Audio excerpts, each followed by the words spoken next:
currency. They've never understand what inflation is all about. They never understand what money laundering is all about. They never understand keeping our currency in the dark corner of their room. To change and torture, move the exchange rate from 200 to 800. If they have repaired it, if they have arrested this, we won't be where we are today. We will be greater. They don't know the way. They don't know how to think. They don't know how to do.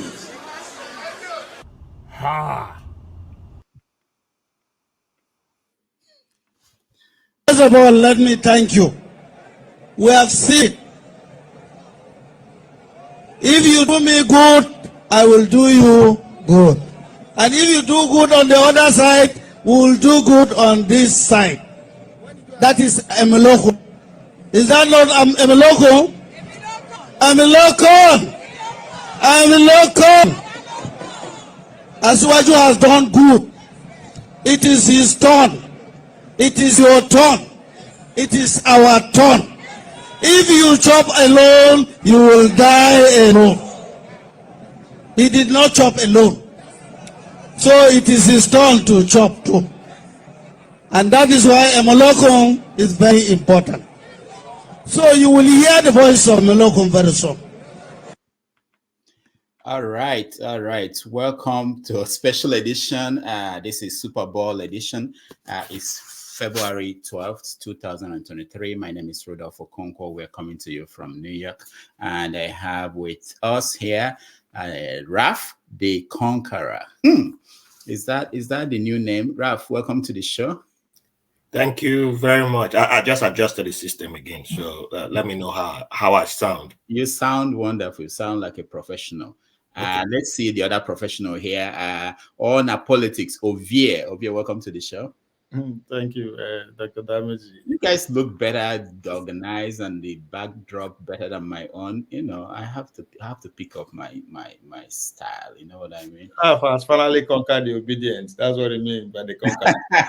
How do you do this setup? Anyway, we'll talk about that later. So it's nice to see you guys. There's someone joining us from a dark part of the world. Let's see. Don Brando, welcome to the show. Thank you for having me. Where are you joining us from? Worry, Delta. Oh, Worry. Okay, we understand. Wafi, hello. Where for Worry? Nigeria are there for area. Shell Estate, Ogunu. They for Ogunu. You know they worry. They ask it of Worry now. I believe They lost. Shall Estate. Yeah, it's nice to see you. Okay, Dr. Dameji, your background. My pleasure. Market your background. Yeah, I know. What do I need to do? I have to. Maybe someone will pay me to put in something. You know. Yeah. I should put it out there. If you have a business and you want us to put it behind us, yeah, we do that. Nice to see you guys. So today is a big day in America. This is the Super Bowl weekend. For those who follow football, American football is a great day. And because of that, I didn't want to get a guest that will compete with the Super Bowl. Nobody wins. TV shows, they don't put up any serious show on Super Bowl night. So there's no need to get somebody who will come here and people will be at home eating isiewu and chicken wings. Right. Raph, so what's going on with you? Not much. Same content creating, playing with AIs and creating technically 3 more podcasts. So Wow. expanding the network. Wow. That's good. That's good. So, Ovia, what about you? I don't go back to work. But What happened? What were you thinking before that that there is big bucks to be made in this thing? Is No, that no, what- no. I thought I could just go for vacation twice a year, 6 months each. Okay.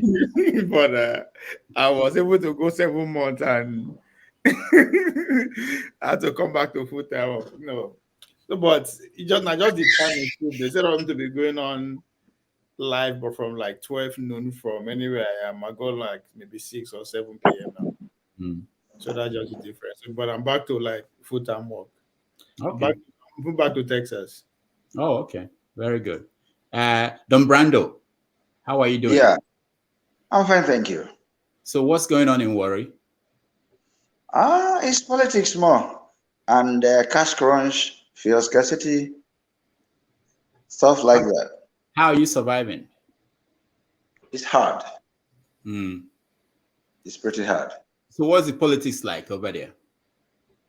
Uh, the usual vibe, all the parties are campaigning and everyone, there is no money anywhere, but the campaigns are going on nonetheless because the die is cast. Hmm. And in a couple of weeks, we'll go to the polls. So Who, everyone who is is doing it. who is likely to win? I'm partisan, so it may sound like I'm speaking for my party. Okay. What's your party? APC, of course. APC. Okay. Okay. Exactly. So based on your assessment, I know just your friends. Who will be first? APC. Who is second? It's a two-horse race actually here. The PDP and the APC, and from the PDP have done in this last 8 years. So, and they feel the candidates who actually don't stand a chance. So they are banking on what they have as a party in power for the past 20 something years. That network is what they are banking on. But thanks to the Electoral Act as amended, there is a kind of new energy with the people understanding that the power to decide who govern them is actually in hands. Are you talking about? Whoever. Are you talking about the governorship election or the presidential election? Governorship election is what you ask, I guess. Oh no, okay. We are talking about the first one, which is the presidential election, but we can also talk about that. That's also good. So, Okay, but what do you? Presidential election. What do you think will happen there? I have to be factual because I'm in my heaven.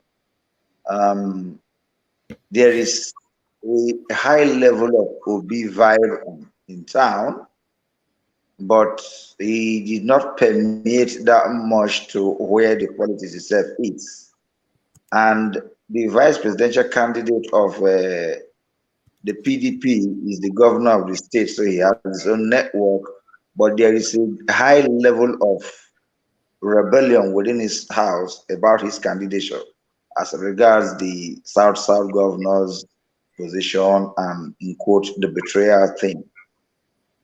That's on that side. And the APC are gathering momentum on two main grounds. The governorship candidate we have is giving the ticket a big boost, and we have people who consider the candidate our son, and is driving the debate here too. Outside those who believe in the capacity of Ashiwaji to deliver. So it's going to be a three-horse race in Delta State, as far as I'm concerned. And I can tell you emphatically that Party A will get the majority vote, of Party B will do. But it's going to be a very tight race here in Delta State. Okay, do you have any question for him? Do you see the election going to second round for the presidential? No, So PDP will win direct or APC or OB or Kwankwaso. the the ticket here, there are two buffers that will make the election not to go into second round.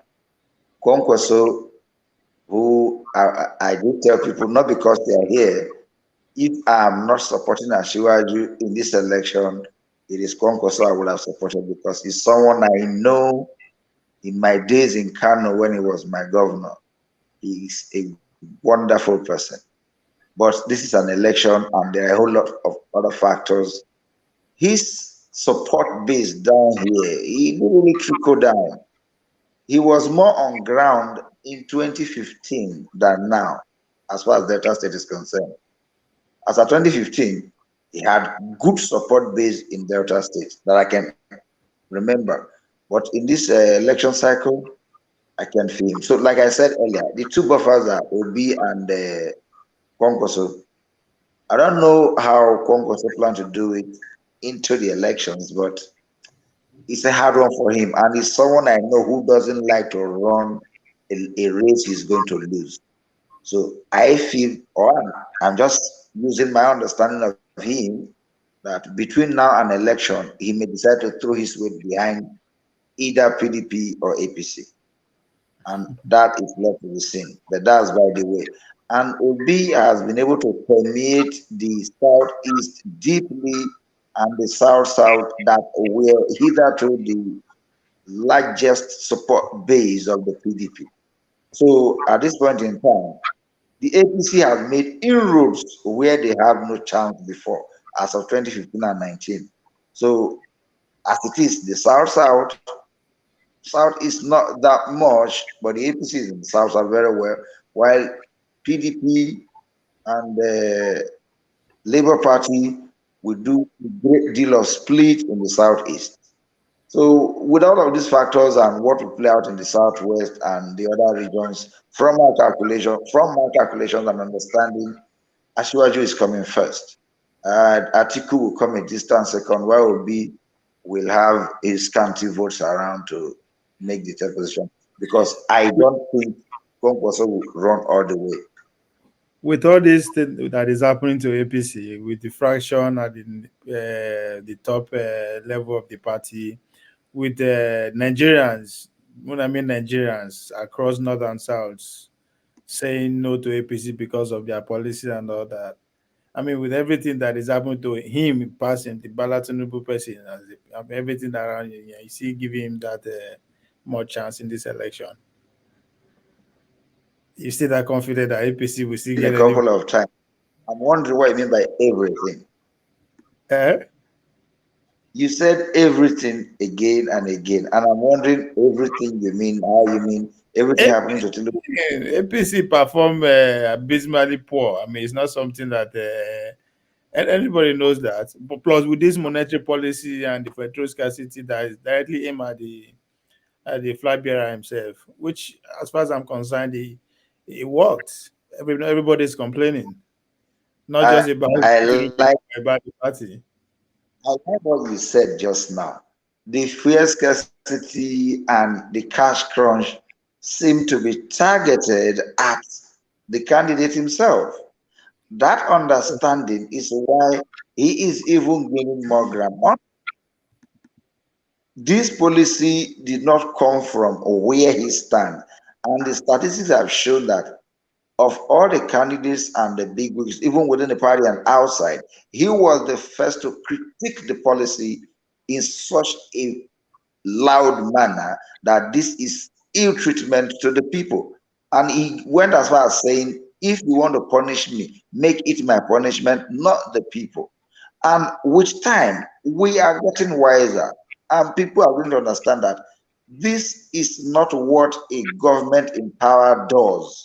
When it is on the eve of an election, world over, governments review policy when elections are around the corner for the purpose of not getting on the nerves of those they expect to vote for them.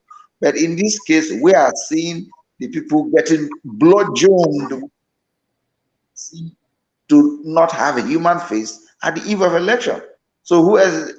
I think there is a song making the rounds that I've listened to by Rarara that is saying that Kode Kudu Koba Kudi Tinubu Zamuzaba. That's a message that's telling you that this is not by me, by us. Yes, it is my government, it is my party, but there is a thin line separated. If that is what you call division within the ranks of the party, then you're absolutely right. But outside that, there is a momentum going that we will get the goal.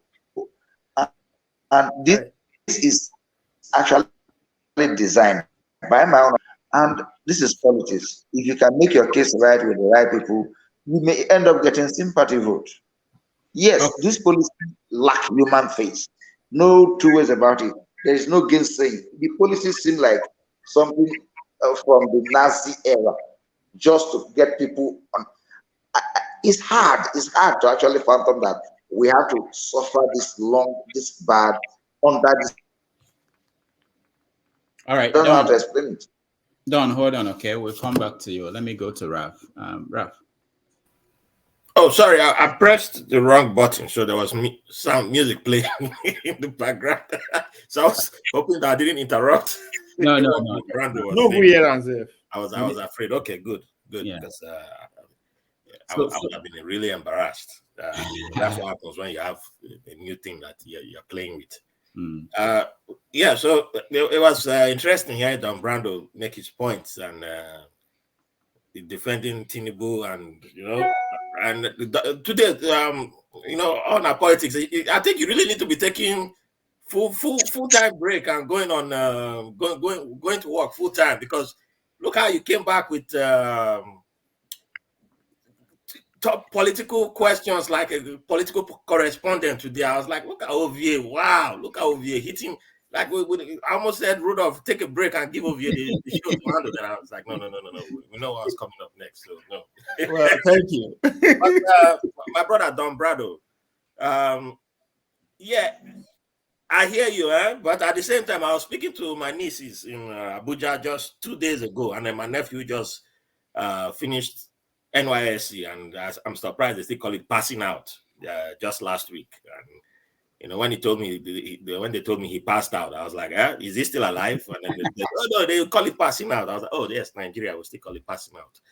So none of them were saying what you are saying. They were like, if they were here right now, they would try and fight you. And they are adults, they are in their 30s. So it's fascinating to hear what you are saying. Like Tinubu spoke for the people, and I'm like, which people? I'm not here to, I like that you are defending your candidate, and that's fine. You are entitled to do that. But at the same time, if I wasn't talking to people, just two in Abuja and then one in Ado Ekiti, just a few days ago, and they're not tolerating that kind of talk right now, because they don't see your candidate as, that's not the vibes that they are getting about your candidate. So I'm just wanting to throw that out there. And at the same time, isn't this weird that the ruling party's candidate, who I still call him the front runner because he has the machinery of the state behind him, right? Is taking shots at his own party, at his own structure, at everything that he stands for. And that is, you're taking shot at yourself. Don't you see that? Don't you see the problem there? Don't you see that as something wrong? As they are being, yes, I always say that Nigeria, our collective mumu is an issue. But the collective mumu has to have cracks one day, and people are going to be like, okay, you put that person there. You created the situation. Don't you see that? Don't you think that that's a problem that people will be looking at you like, okay, don't you have a role to play in this situation? Is your hand not part of the problem? Are you not part of this? How can you just be saying you're pointing like someone in Lagos? You know how to do the pointing thing, pointing. But you're not part of the blame, right? Part of leadership is you are part of, you know when to absorb, take responsibility. And you can't just be only good at pointing. When are you going to step up and say, yes, I'm at fault for this, and give me a chance to fix it? You haven't done that. All you've done is there are people against me. They don't want me. There are these policies against me, and all this and all that. Everything you're good at pointing out. Okay, everybody's good at pointing out, but it's your own party. It's your own people. It's your own cabal. It's your own boys. Everything is you, and you are asking for give me a chance, and people are like, but it's your people. So how's that in your favor when it's your own people? It's not PDP that's creating the policy. It's not Labour that's creating the policy. It's not AAC that's creating the policy. It's APC. And you are saying APC is trying to stop you. Why should Nigerians why should Nigerians pity you, or why should Nigerians have sympathy or empathy for Tinubu's situation, in your opinion? Well, the question, I think what I get from the question is, Tinubu is APC. This policy is APC. Why the separation? And if so, he should be blamed. But my answer to you is this: our government is not my government. Someone is C in C for a reason. We have different positions in power for these purposes. As at today, you can support any candidate to power. Yes, that doesn't mean you decide for the person in power what to do expressly. And if the person is his thought or ideas are at variance with your own, yours cannot supersede because you are not the one with the mantle of leadership. To this end, he is running not to be a part of the party in power, but to be the man in power who the buck stops at his desk. Yes, it is a bit reason kind of that APC government, supporter of the APC as a party candidate, and at the same time, a CBN governor that was appointed by the same party are the ones trading who does what and who should do what. It's crazy. And that craziness is why someone have to say, this is not right. I am being victimized by these policies. And that's why he said, the truth is, if you say the party is divided going to the polls, regard the government and the candidate, I will agree with you. Because a government a party that is in power, who is seeking power in this same month, barely 2 weeks from today, not even up to 2 weeks again, will be bringing policies that put this kind of pain on people. I, for one, as much as I support the party, maybe it's because of my level of understanding, I spent an hour, 30 minutes yesterday to buy fuel. And it is not because the fuel is not there, there's a long queue. I can't pay. To pay with a card, and the cards are not working. And there's no way you pay because you don't have cash. And we're in the city. Imagine those who are off the city, who are some kilometers away from the bank. I've been to places where between you and the next bank is almost a whole day journey. So what condition are they going through? This is hard. And some elements in this government think putting this kind of condition on the people will do something that will make the people vote against them. Okay, wait. Sorry. My brother, I hear you, my brother. Sorry to cut you, but you are still speaking like the government of today is different from Tinubu, but it can't be because Tinubu is part of the government of today. Osibanjo is his boy. Osibanjo was Tinubu. Tinubu picked Osibanjo to be Buhari's vice, and I know people have tried to separate Osibanjo from Tinubu, which is, I'm like, that's nonsense. Because Osibanjo, part of the Tinubu's benefit, Tinubu's claim to fame when he ruled Lagos was what Osibanjo did as a commissioner. Wait, my brother, because we do this thing where you give the governor all the credit, right?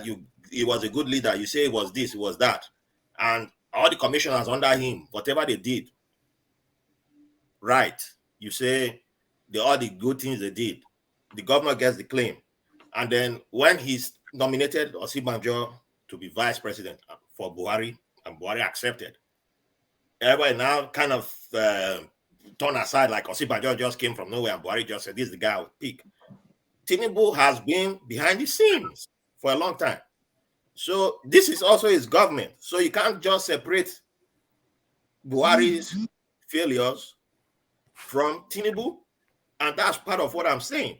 Like all the things you are pointing out now, all the suffering and everything, you forgot to even mention ASU strike, the record ASU strike that we've had. Buhari is petroleum minister. All the attacks, people are attacking Desiani. Nobody has still been able to attack Buhari, who has been record petroleum minister in Nigeria's history. And people still keep people are talking about petroleum fuel scarcity. Who's petroleum minister? You people keep forgetting who your petroleum minister is. And Tinubu is part of that. So all I'm asking is, how can you guys be saying Tinubu is the man? You are saying Tinubu will come with new policies and all that. That's fine. But just exclude all his, exclude the guy that he put in power, exclude the guy that he backed for presidency, exclude all that, and then just afresh. It's like everything is afresh. But you're not saying exclude his rule as his rule of Lagos, right? I'm not going to touch his record of is his name Tinubu. Let's keep all that one aside. Is his name Tinubu? Let's exclude the certificate and all that stuff. Let's exclude all that, because I don't think you're the person to ask those questions. But all I'm asking is, why do you want to separate Buhari from Tinubu? Because Buhari is campaigning for Tinubu right now, is he not? He's out there campaigning for Tinubu. Has he not come out to campaign for him? So when they're on stage campaigning together, does Tinubu attack the same Buhari's government? He doesn't. You accept his endorsement. You accept his support. So that means you are accepting the power of the state behind you. When it's convenient. When it's not convenient, then you attack Buhari when he's not standing beside you. You hear what I'm saying, right? You understand what I'm saying? So why should people now say, I am going to vote for Tinubu? I'm asking you as a supporter. In your own words, why should people say, I'm going to vote for Tinubu when Buhari is not standing beside him? He can't attack Buhari. If you are that strong of a guy, if you are that, what's the Yoruba word I'm looking for? Alaye. You want to be that Alaye right now, eh? So you want to be Alaye. Oh yeah, be the Alaye. You control the Agberos in Lagos back in the days, right? Oh yeah, Alaye it. You know, so we are not going to go into any other candidate. Let's just focus on your man. And then tell people like, CEO, this is why Tinubu is the guy. This is why Tinubu is the best. This is why Tinubu has been fighting for you people. I just want to hear you tell us why. That's all. Thank you. Well, before I go on, I would like to ask you a question. Are you into politics at all? Yes, my brother. If I'm not into politics, why would I be asking you a question like that? And you are supporting someone. The point I want to make is this. One thing is to be the one with the power, part of the party in power. I can even have a dissenting opinion from what the president has, but one of the president stands, and there is nothing that's going to change that. If you don't get the picture, let me make it a bit clearer. Okay. This policy of changing of money is a good policy. I support the policy, and I think almost every Nigerian supported it, because between when it was announced to the 15th that the money were shown to us, aside people saying the money is, there wasn't any complaint that we must change our money. But the problem started when we get to where policy is to change money by January 1st as deadline. But by January 20th, there is no money for anyone. All we are doing is paying in money. And the thing got to a point and said, this policy don't seem to look like what it looks like. And it's not going to end well. Where it is going, it will leave us with hardship. That is when I guess, because I'm not there, before he made that public statement, he must have made moves within as a party man, and he did not get the result. Just so you know, 90% of the times we write open letters, we don't write open letters to people because we can't reach them. That in private, we want to put the public in notice that this is what we this person. So to this, we made a public statement to this end that this policy is draconian. Yeah, but And that's different from what you said before. You said, and I still remember what Tinubu said. Tinubu said, this policy is targeting me. They are trying to stop me. So that's where the whole confusion came in with me. Like, has the policy now, because now you've also said that most Nigerians supported the policy, and then now has look the at policy now. So that means Tinubu, how did he change? So Tinubu is not. But anyway, other people have come on stage, so let me allow that people to speak well, too. Yeah, so We'll continue speaking. well, Don Pedro. Tinubu brought Buhari Again, in. on your confidence. Tinubu brought Buhari in as a fact. Tinubu brought Buhari in to make the country a mess. So don't lie here, bro. Tinubu brought Buhari in. Who they speak? We know they see your face. I had to meet the person because we didn't even call Tinubu brought him. Buhari in this mess. New Nigeria, hold on, okay? We didn't call you, and I don't know where you came in from. Hold on. So, Ovia, say what you want to say, so we can continue. Yeah. Now, again, as we speak, as you they dismiss the fracas that at the top of the PDP leadership, you they discuss that. Fine.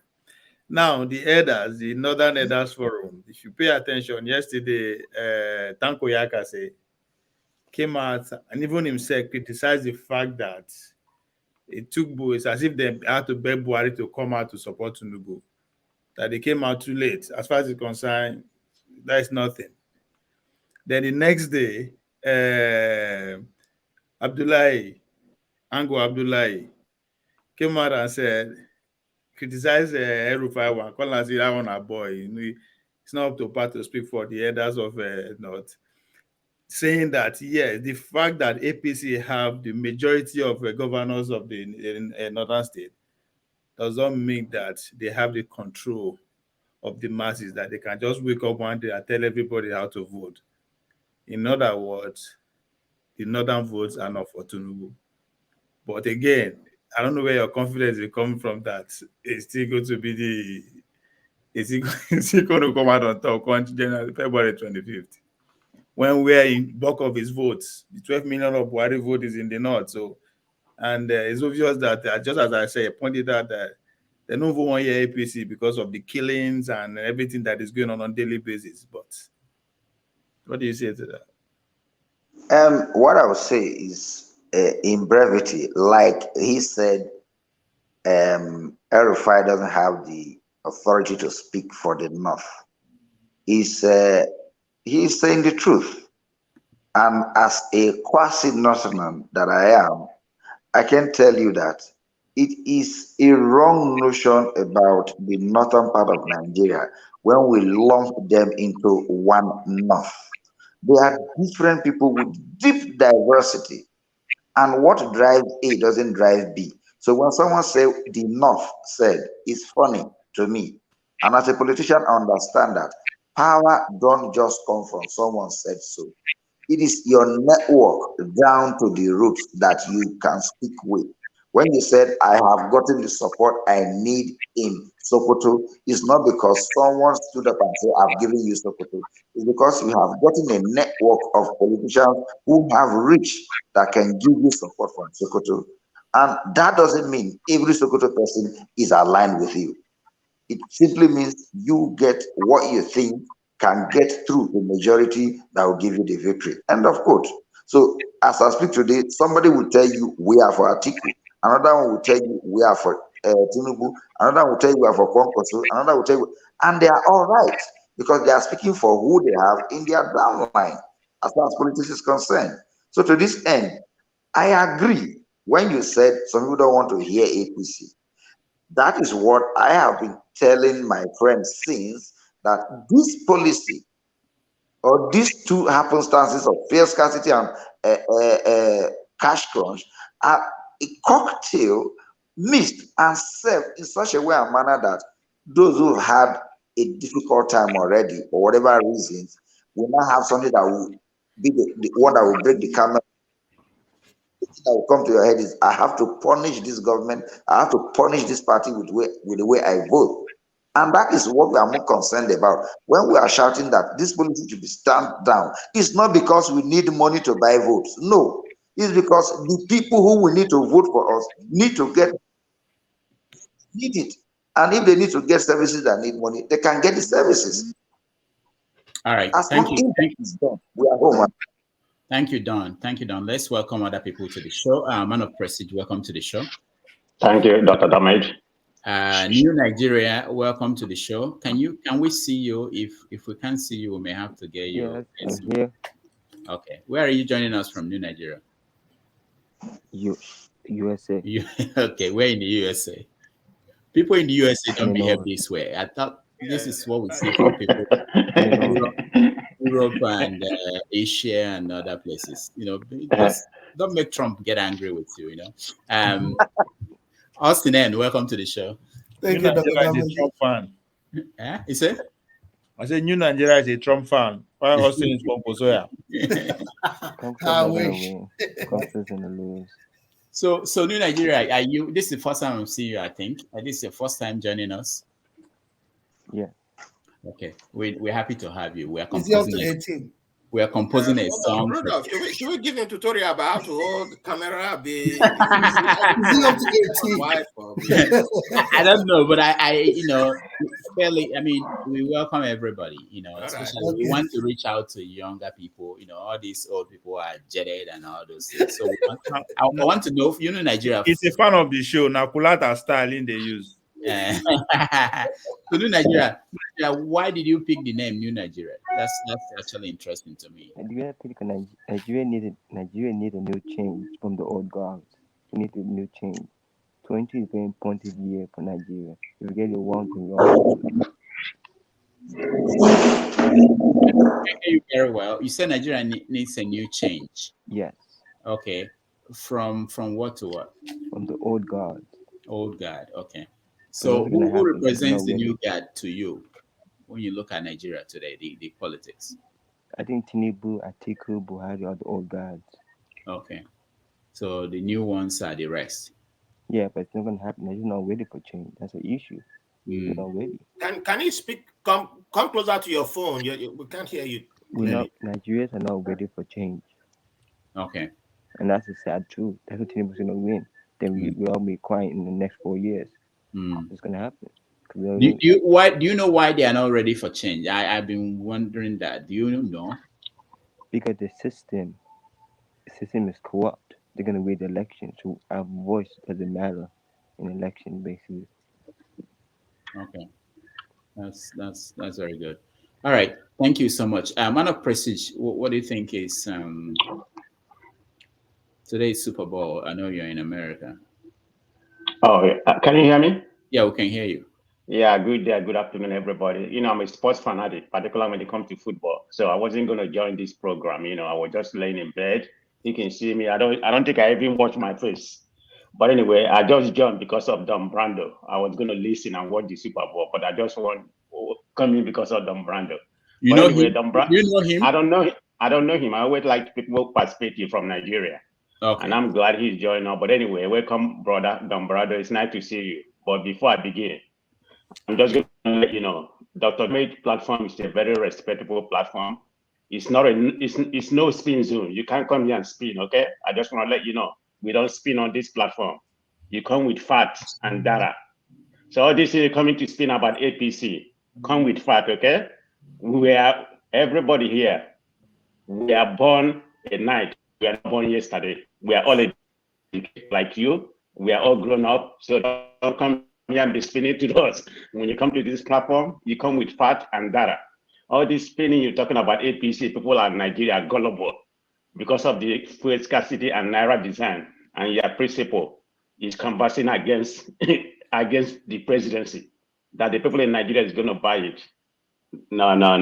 We are not, like I said, we are not born yesterday. So that doesn't work. That's the only reason why I come here to debunk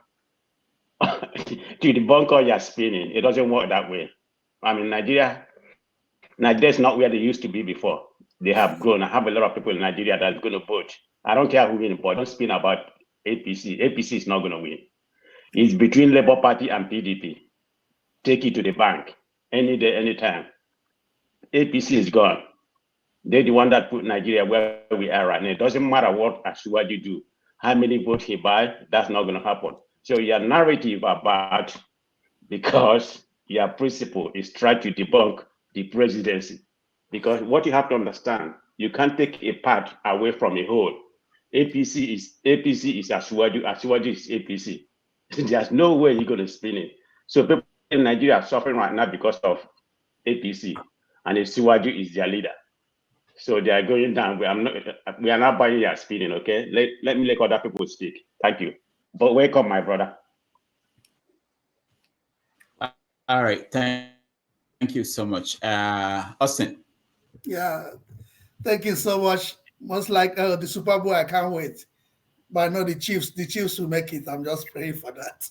So I never wanted to come in, but Don Brado, I wonder how you came in and made yourself the volunteer guest we never wanted to have today. And the boldness and the spinning courage is so high. I love that. But like New Nigeria said, that Nigeria is not ready to change. I see how you're coming with effect, forgetting the cause. And they want us to go with effect. I believe in cause and effect. If Tinubu is turning around today, let's go to how it started. So we'll not just deal with the fantasies. We really need to know more. So the spinning aspect, though Kulata told me that the world spins, the earth spins, so it's okay to spin. So, but we caught you and you brought us in. Thank you, and continue to be our emergency accidental guest. Just be ready for us. Thank you. All right. Thank you so much. Ike, welcome to the show. I thought Ike, the new system came before you. How did that happen that you switched places? Okay, go ahead, Ike. Good afternoon, Dr. Damage. You see me, I'm putting a cap of Barcelona. I don't play football. I don't play American football. My team is going to start playing football in the matter of about 15 minutes. You see me, I'm a Barcelona player for life. Wow. I travel from here to Spain to watch Barcelona games. So what I'm trying to tell you, I don't know what to call American football, but I'm a lover of basketball. You understand? And Cavalier happened to be my team in the US. So take it to the bank, okay? I don't know about American football. So, but anyway, it's good to be here on a beautiful Sunday like this, you know. In my beautiful island, they're having a children carnival, even though I don't watch carnival, but a lot of noise in the street, you know. So, I don't know what's the topic. Can you tell me, give me what's the topic, Mr. Is it all about football? Or what no, it's not really about football. We are thinking that people might come up with something, a metaphor, seeing the football, being that the game on the surface is between the Chiefs and the Eagles. So being the Chiefs, being the people representing the old guard, like the new Nigerian guy said, the Chiefs in the political arena in Nigeria, the PDP and the APC, and then the Eagles are the new kids, you know, on the block. So that's what I thought about. But it's an opportunity to discuss Nigerian politics, not really American football. Oh, but, okay. Yeah. So, but what has happened in the last 24 hours? Did you follow the news? Yeah, you know.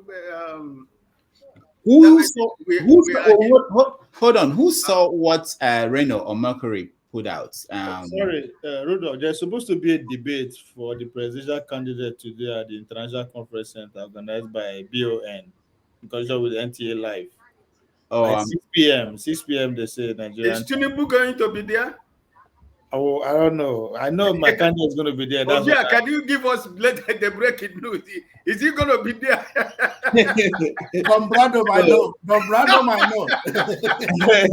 Actually, now that we talked about this, let me play you guys another debate that we're having next Sunday that we are organizing here. We're going to show it on this program. So let's watch. Iroko Post Media Group Inc., in association with Iroko Post TV, invites you to the definitive debate of the 2023 presidential election season.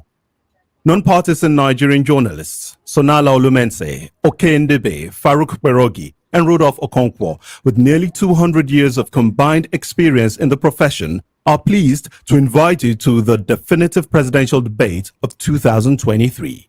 Date: Sunday, February 19, 2023 at 6 p.m. Nigerian time, noon in New York, 7 p.m. in South Africa, 4 a.m. in Australia. The program will be televised in and outside Nigeria and carried live on all social media platforms. Here are the presidential candidates invited: All Progressives Congress Party's Bola Tinubu, People's Democratic Party's Atiku Abubakar, Labour Party's Peter Obi, New Nigeria People's Party's Rabiu Kwankwaso, Social Democratic Party's Adewale Adebayo, Action Alliance's Hamza Al-Mustafa, African Action Congress's Omoyele Sowore, African Democratic Congress's Dumebi Kachiku, and People's Redemption Party's Kola Abiola. Several TV stations and social media platforms will televise the debate. Please join us. All right, so that's next Sunday at noon. Here and now through Nigeria and everywhere in the world where you have social media you can watch. Go ahead, Raph. Yeah, I can make a prediction that before I make a prediction, I point out that due to the fact that there's no woman amongst the moderators, there should have been 2 women there. That would be Tinubu's excuse for not coming. Okay. He's going to say, as that he likes to take questions from only women. That's why, as a man of, he supports equality. That's why he will hide behind that. We thought about that too, yeah. But by midnight today, we will know exactly how many people are coming and we announce who will be there. Oh, okay. Yeah. And also, has Kola Abiola ever held a rally? I just know that he's contesting, but I've never seen any rally or not even rally, but I've never even seen any event other than a TV. Town hall. I've always seen him having TV. You are not on ground. Okay, well, thank you, Augustine. That's what they will tell you. Journalists decided to project the 4 guys and left them out. Yes. So that's why we're including him, Yeah. And quick thing, man of prestige. Are you with Mahomes? Because I see your color. No, he is chief. He's chief. Okay. I just want to make sure. Ike, go ahead. Dr. Damage, you said, you said by midnight, you know the people that are showing interest. We will announce the people that we're sure that are coming in. Yeah, we'll wait till midnight.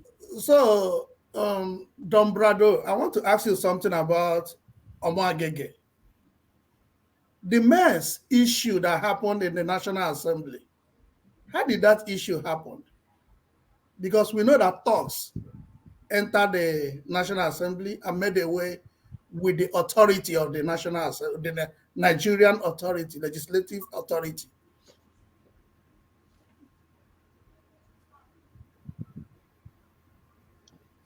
I'm supposed to answer to that. Yeah, because that's your party. Okay, well, if you're asking a question, I think you just gave the answer. Entered the National Assembly and made away with the symbol of authority. And how is that a market case issue right now? If you, in your question, just said that thugs entered the hallowed chambers and made away with the symbol of authority, while the man Agege sat on the hallowed chambers with the rest senators. Now it is an issue, and he is the one that is to answer to why they talk to the symbol of authority. I don't think the answer is in the question you just asked. I may. Omagege was rewarded now. He was not just given a president to be the deputy senate president. He's also given a governorship ticket. And we will not be surprised with your confidence. He's going to become a governor of Delta State. That is the reward of snatching the what he did. Everything get prize. Everything get prize. Now the prize with that. So yes, I respect your response. The answer is the question. The answer is in the question. You are right. The answer is the question. Thank you. Yeah, he was rewarded handsomely. I saw the game they work. Okay, let me ask you guys a question here. Is Tinubu getting married? What's the joke out there? Who Yeah, understands what's going on? I saw it as a joke too, but That would be a coup, actually. You know, if there is a way to make people feel that he's out there, he's alive, he's viable, and that would be to get married. Don't you think so? But it might be a joke, but they've taken it to a different level. You know, there are videos about the wedding. no, but that's your point now. It's propaganda now, just to dominate the airwaves so that we'll not go pay attention to the things that is happening, not just within their party, but to different. I mean, everybody's complaining. Those people who said that to do this policy, they succeeded. Whether they revise, they don't revise them, the damage has been done. So everybody's talking about it, everybody's worried. So you don't be surprised, you'll be seeing a lot of propaganda just flying around just to, water the airway. But all is not well in APC.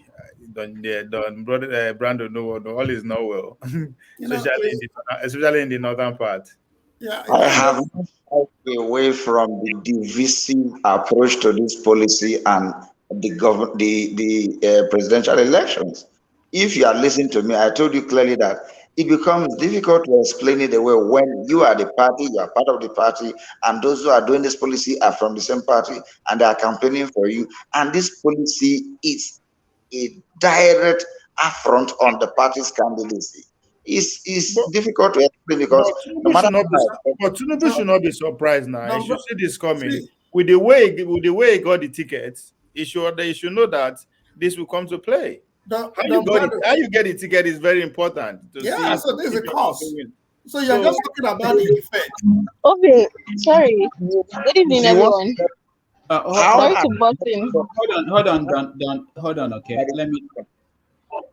Don, hold on. Let's hear from Gozika. Go ahead. Well, good evening, everyone in the studio. Good evening. Thank you, blessings. I wanted to, I said I like tackle Ovia well. Ovia, it's no longer all our politics. You finally admitted there's problem in APC. You, Ovia, you. One a day. I'll still stand by my word. That word. I'll still stand that I think the APC is just messing with us. Yes. I do not believe it's that deep. Yeah, it's not that deep. This whole charade. So you agree it's not that deep. So you agree money will do the job then? Money will get nowhere. Calm down first. Don't worry, money will go nowhere. We'll collect if anybody that collects the money, we still vote their choice. It's no longer business as usual. I told you last year, and I'm repeating it. It will not be business as usual. The problem is not deep. That's why I just threw that one there. If you say the problem, but the problem in the APC is not that deep. I think it's all a charade. Why you say that?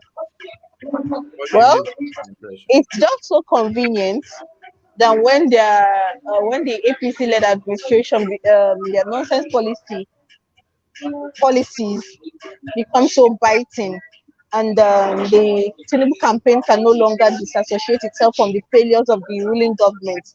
They had to come up with something to sort of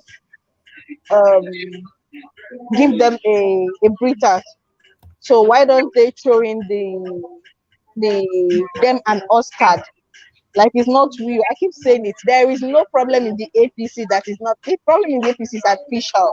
It is geared at getting sympathy for Tinubu, getting people to look away from what is going on and say, it's not Tinubu's fault. If he gets in, there's going to do it better. Because if not for this thing, this is why I said this. If not for this whole charade they are playing out now, the conversation would have been, Shebi, it is APC that is putting us through this wahala. And it is the same APC that Tinubu is contesting under. They are going to show us Shege Pro Max when they get in there. That would have been the conversation, and you know it, and I know it. So the APC presidential campaign team had to find a way to disassociate itself from the failures of the Buhari administration, and this is the only way. The them and us dichotomy. It is not we, it is them. It is not we, it is and it is working out perfectly. I see people saying it is the opposition. What opposition? What opposition? It's only just convenient that it is in the last hour that the opposition is just stirring all this big for them. Please, let's not give them the. So they rather destroy Buhari legacy. There's nothing to destroy because there was nothing built. You can only destroy what was built. He has no legacy. What are they destroying? What legacy? What legacy are they destroying? Okay, if they say you should destroy Buhari's legacy, what are you going to destroy? No, I mean, sorry, my challenge with APC is the fact of taking responsibility. APC started 4 years blaming PDP. After 8 years, they have started blaming the fifth colonies. They have never taken responsibility of anything. And for me, the problem of APC is the problem of Nigeria. Nigeria, different regions came together, said they want to be a nation. And one or two parts of these regions want to take everything in the pot. This is exactly what happened in APC. Unfortunately, I was in Chris Ngige's house the day Rochas called him and they were going to this meeting to form APC. Ngige was in Abga. Rochas was in Abga. I was in Ngige. We were sitting in his in his living room. And this call came. After the call, he explained it to us. And he left. After that, we left and he left. So these guys, no matter the few number they brought in, these people came in and made the APC a political party. The moment they won the presidency, every other person was just sidetracked. Look at Tinubu brought almost everything in the current administration. And after it, you are going in for the presidency. Look at how much Amechi spent in APC. Look at what that cost Amechi in Rivers State. Where is he today? Who is Amechi's representative in the cabinet?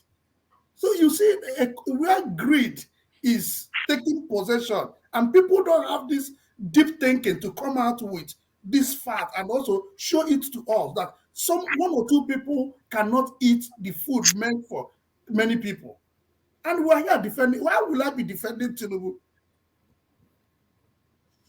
All right.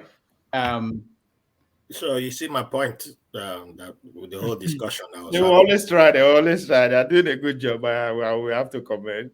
No, but I like Don Brando though. He stood his ground. Yeah. And I want to make the point clear because people are blessed. know why New Nigeria. People are blessed. They believe him. So Ovia, I beg. New Nigeria. I hope he's watching because he attacked me in the chat, and I think he looked at my heart and saw Arabic and thought something. And I want Nigerians to stop this thing where you don't know somebody, you just look at the picture and say, "This is my enemy." Then he was typing something in the chat, and I know he's a young man, and I just want to let you know that if you don't know the person, just don't assume something. But Don Brando, if he wants to support Tinubu, let him support Tinubu. He's still entitled to that. And if you like writing insults in the chat, that's fine. I concern you. At the end of the day, you can just ask the person why. Ask him the reasons, because that's why I asked him. I told him that if you are separating Tinubu from the government of the day, you can't do that. You can't say the two of them should be together. That's my own take. But he is allowed to. I know people are mad, people are angry, but you still have to defend him. It's still a democracy. If we want to make Nigeria better, we have to still defend it, Don Brando, because it has to be better for Don Brando. Even if he cannot see the light yet, he's still our brother. All right. And as angry as it is, some people don't want to hear it, but we still have to defend him at the end of the day. My brother, you're still our brother at the end of the day. But let me ask Ngozi and Don Brando, the CBN and the Supreme Court. Who are people obeying? What's going on now? Are you guys using the old money, or is nobody accepting it? What's going on? I don't know about any other person. I'm not using the old money. Do you have the I'm new not using one? the old money. Can you show us some of them? Can you show us? Do you have more? Okay. Okay, I managed to. This is the 200 naira note too. This is the 200 naira note. Nigeria no good. Ngozi they travel everywhere freely. You have more. I need more. She they spend the new money So, in Nigeria. Brando is in worry. Brando in the in worry Southeast, cannot find the money. Let me tell you something. So this is what is going on. Yeah, the new money I am using now. Can you hear me? Yeah, we can hear you. I managed to get last week. Was it last week? Much earlier. It's been over a week that I got the money. What I do is, unless it is essential, I don't spend it. Like I live. It's funny, but unless it is essential, even if you knock me on my head, I'm not going to bring it out. Essential commodity. Essential commodity. So what I do now is, if I have to go and buy something, I calculate everything I have to go and buy, especially from all those petty traders, because they won't collect transfer. That is the problem. If everybody was collecting transfer, we won't be having these issues. But the problem is, a lot of our economy is still informal, and whether we like it or not, it is just the truth on the ground. Doc, I was telling you my experience yesterday when we came back from hiking, and we needed to take a keke job, and all the keke were stopping. Nobody had cash on us. All the keke were stopping. They were saying they couldn't collect transfer. We had to walk. So today, when I was coming out, I came for a games night. For a games night. When I came out and I wanted to board a bus, I had my 1,000 naira note, my new 1,000 naira note. If you see the way I put it in my phone pouch, I didn't put it inside my bag. Because if I put it inside my bag by mistake, if I wanted to remove my phone, if you go further, I will come get stranded. And in Nigeria, you cannot afford to be stranded now. I had to put it inside my phone pouch and hold my phone on my hand. When I alighted, I gave the bus driver to give me change. And I told him, Oga, I'm not collecting old currency because I can't give you new currency. He said, why? I said, because nobody will collect it. Did I give you old currency? He said, it doesn't have change. I had to stand there. He had to collect money from everybody in the bus before my change was complete.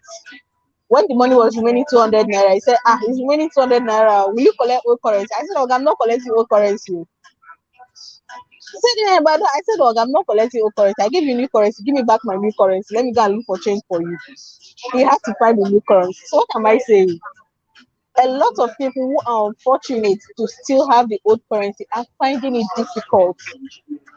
They are finding it really, really difficult. I was in this same place yesterday where some people came for a drink. Some guys came for a drink. I was on this table. They were over there. They came for a drink and there were like 4 of them. When they were about to leave, they called the waiter for the bill. She brought the bill and they brought out old currency. Hear this. They brought out old currency. The person I was talking to had a stake in what's going on here. So she came to complain that these people they want to pay with old currency. And today is yesterday was the deadline. We're not collecting old currency again. And the guys were already raising their voice. They were like, what kind of nonsense? They are rejecting Nigerian money. It's your father's CBN. Do you print money? What do you won't collect it? Is it not Nigerian money? They were trying to chance the guy. The guy stood their ground. I said, Oga, old currency deadline have passed.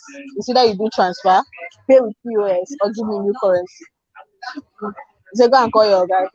Nothing to call Oga. Oga, we are not calling Oga here. It's new currency or transfer. Do one of the options. You know what surprised me? They had the new currency. Those guys had the new currency, but they were looking for a place to dump the old one. So when they saw that the girl stood her ground, they had no choice but to remove the new currency and pay. They settled the bills with the new currency. Meanwhile, they were looking for a way to dump the old currency on her. And that is the situation of things. Anybody that still has it is now stranded. They do not know what to do with it. So it's a case of dog agua lola agua. Anybody you can chance to collect it, you chance the person will collect it, and it's out of your hand. Wow. It's out of your hand, basically. Dr. Damaji, just give me 1 minute, I beg, because there's what Chimamanda Adichie called the danger of a single story, right?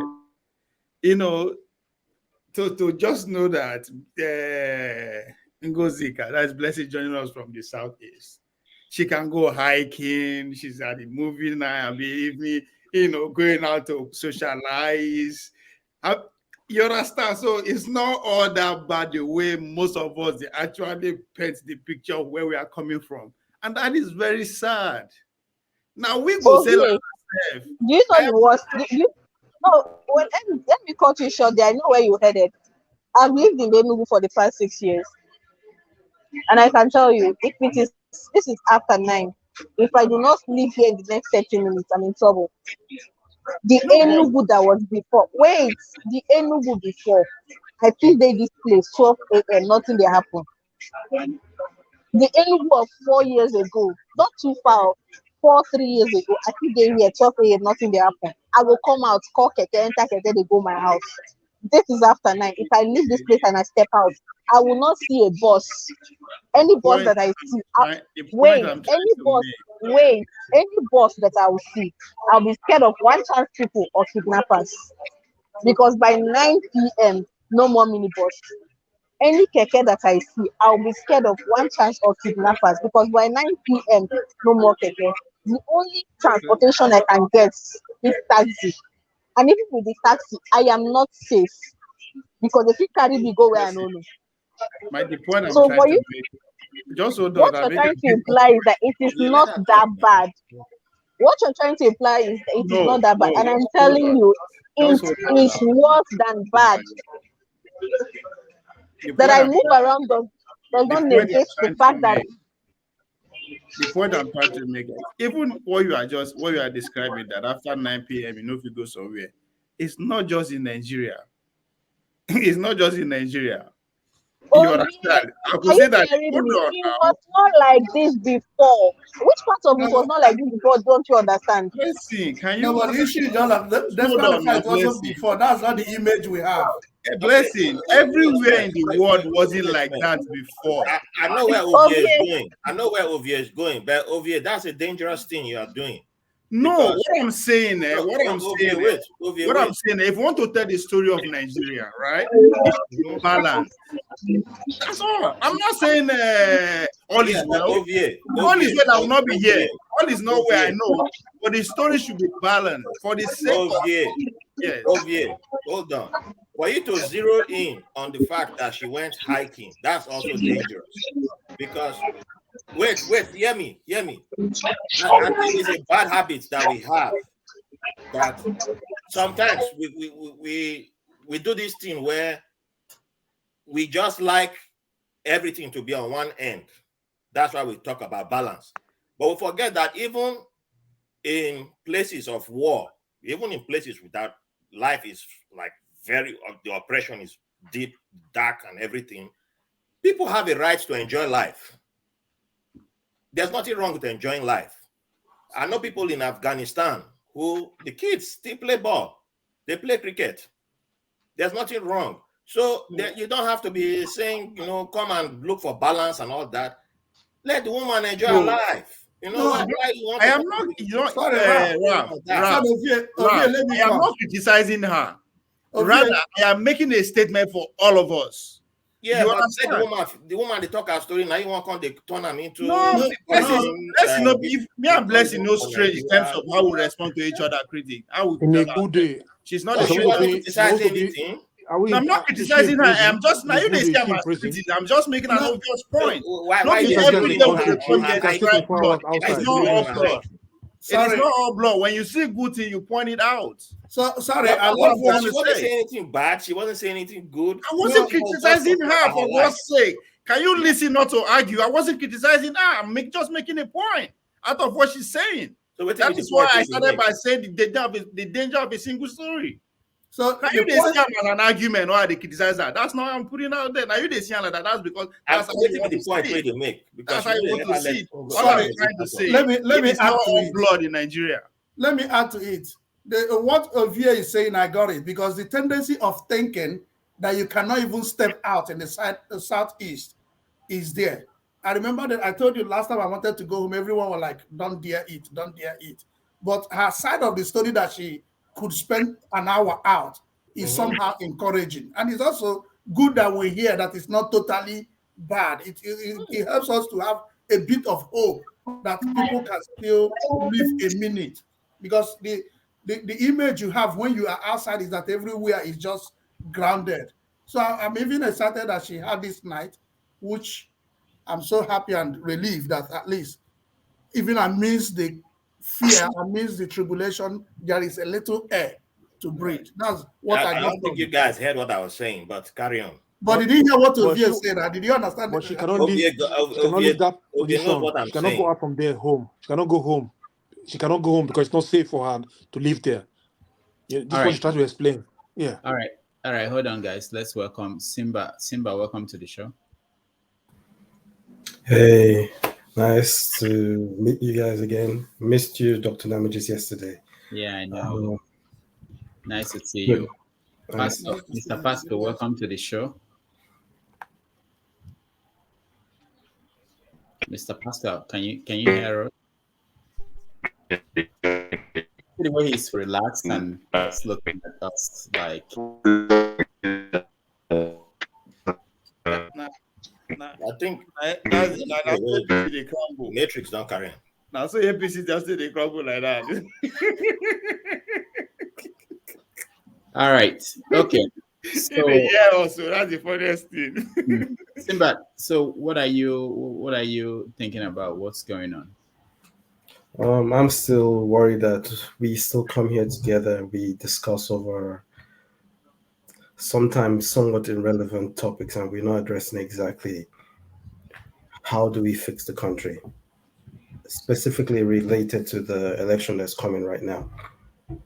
Does anyone really understand how the PVC system works?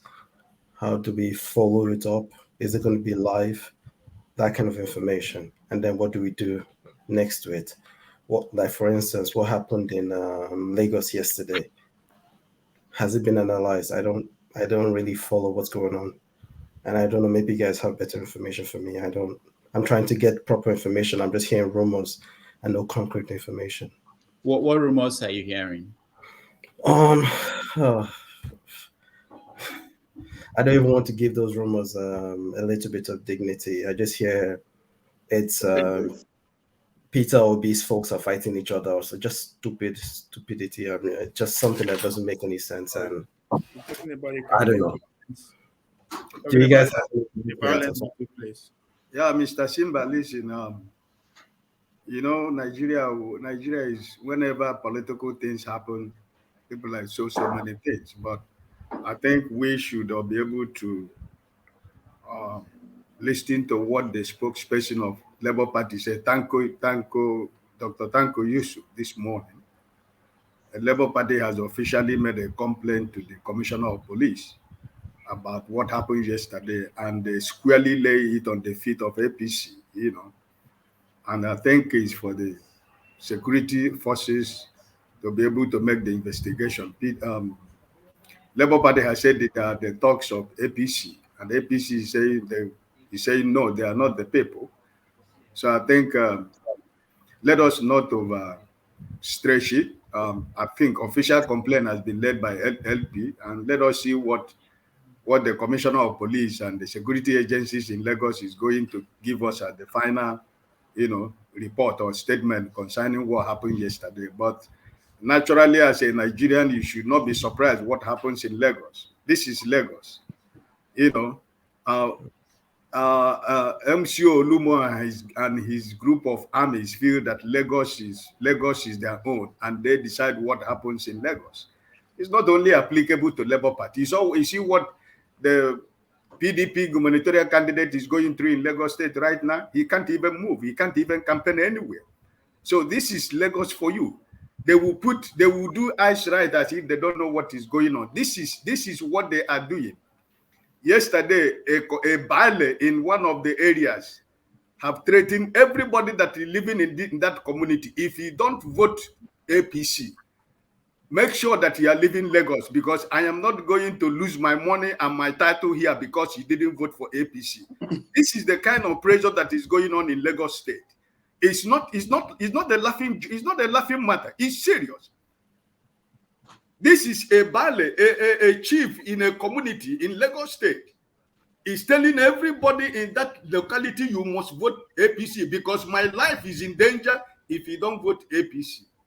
So what is happening in Lagos is not a joke. Dr. Damage know how many times I've come here to give information about what is going on in Lagos because my brother is in Lagos. The wife does business. He is the businessman. The wife too is the business. We know what is going on in Lagos.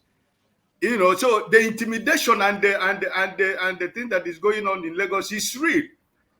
Because if you allow PDP and Labour Party to have a free hand to campaign, do campaign in Lagos State, APC is not going to win the governorship of Lagos State. I am telling you, if this election that we're having next week is free and fair, and everybody is allowed to cast their vote, APC is not going to win the governorship of Lagos State.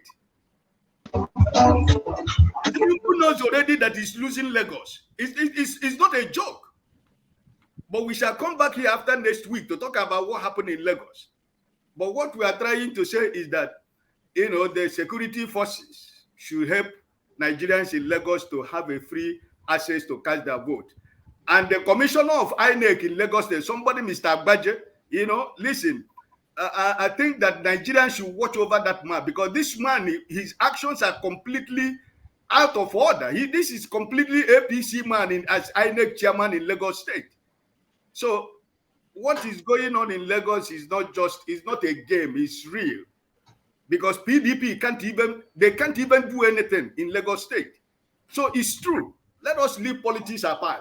We're all Nigerians. Anybody who died or somebody got injured, I am not celebrating that, even if it is a APC supporter. I don't wish anybody to lose his life or got injured because of politics. After 25th, we all remain Nigerians, are we? After 25th, most of these people who are killing themselves, they are neighbors in where they live in Lagos. And they may be neighbors in the market. If they're not the market, maybe they live in the same street or in the same neighborhood. After 25th, we still remain neighbors. That's my point. Politics is just come and go. Somebody has to win this election and somebody has to lose. But what we are saying as Nigerians that are living outside, if anybody is going to lose this election, let it be free, fair, credible election. If you lose, you lose. We know that you lost the election on a free and fair contest. That's my point. So Simba, what you had about obedient fighting obedient, all this is like as you said, you know, it's not something we should put into it. It is the party itself has made a statement. So let us wait for the security forces to give us a report. I think it's something we need to actually pay attention to and to be, you know, watch it closely and know how to actually react to the APC supporters in particular. I mean, if you look at the characters around APC, Bola Tinubu himself, I wins, I intend to win election from day one. Talking about the Vice President Shetima, Danguje of Kanu. I mean, a couple of weeks back, we did hear the majority leader, Adodogwa, saying that in outside, if you no vote for them, you go see anyhow. So their last results, APC as it is now, they are desperate, and we understand why. So at this point, their last result is still violence. And the easiest targets are the obedient. Why? Because we all know how then they react. If we want to look back to what is happening to Shehu Kuti and the Peace Square, that's just an average obedient responding to things that don't really matter. So if we should pay attention, because that is part of their game plan, violence. The more you can disenfranchise people to vote in, the more it favors them. All right. Thank you, Ovia. Ngozika, you wanted to say something? So about Mr. Simba said something. So Mr. Simba was saying that we should not talk about inanities, that we are saying inanities, and we should focus on real issues about sensitization and stuff. Well, I have good news for you. I have been one of the people that in elections, I mean, I cannot count how many priests. I'm a Catholic, so I'm going to speak for Catholics now. I cannot count how many priests have lost their lives this year. So when I hear people say the church should not get involved, I am saying this for two reasons. I woke up this morning and went on Twitter, and there was a propaganda flying around circulation of fake documents, of the Obi campaign paying billions of naira to churches to get the church 2 billion. support. 2 2 billion to billion. Yeah, 2 billion. So, to of course, it's fake. Needless to say that I am saying this because the APC does not fight clean; they fight dirty, and it's so shameful that people are falling for this. They are good cop, bad cop. That they are fighting. It's a family affair. There's no fighting. They are just presenting two fronts. That aside, on the sensitization issue, I have good news.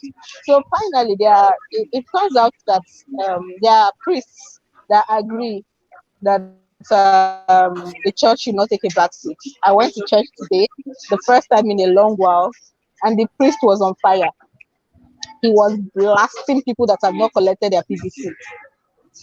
He was blasting them. He spared them. He didn't spare them. He told them they were the problems of the country, and that it is because of their nonchalance that we're going to enter another shege for the next 8 years. Did he make? Did he get any kind of poll of number of people in the church that didn't have their PVC, or he just assumed that there were people there who did not? Gozi, can you hear us? Okay, she's frozen. Pascal, welcome to. Good evening, everybody. Once again, I'm participating from Dubai. My apologies for the way I'm living. I'm actually sitting. All protocols observed. Please, what I wanted to talk about, first of all, Mr. Aiki Alamefuna. How do I say I'm confirming? I wouldn't say I'm confirming what you said about the particular chief, or rather the king in Lagos, that was talking about confirming and telling people of that means the residents of his community. I was listening to it on Arise News today, and the top campaign members of Labour Party were actually confirming that they have the videos. Specifically, I think you were talking about Tanko Unisa. Tanko Unisa, they are one of the top LP people. Yes, what you said is quite right. About who attacked or who did not attack.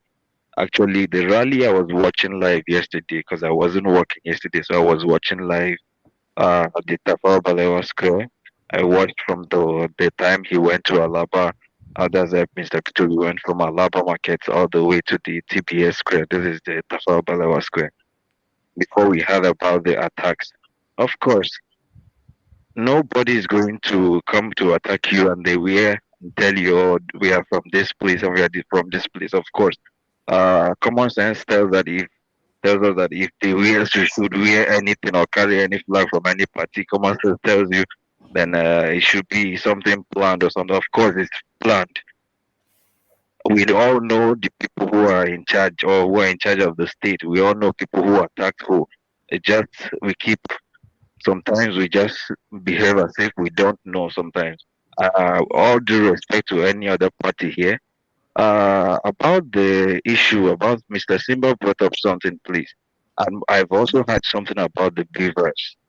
And I think we should really think about that, because equally on Arise News this morning, either Arise or channels, I was hearing a particular lady from Labour Party mention something like there is a mock election held, and they found out that most of the beavers machines on the southeast or something is not working. I don't know how sure this is, southeast and south.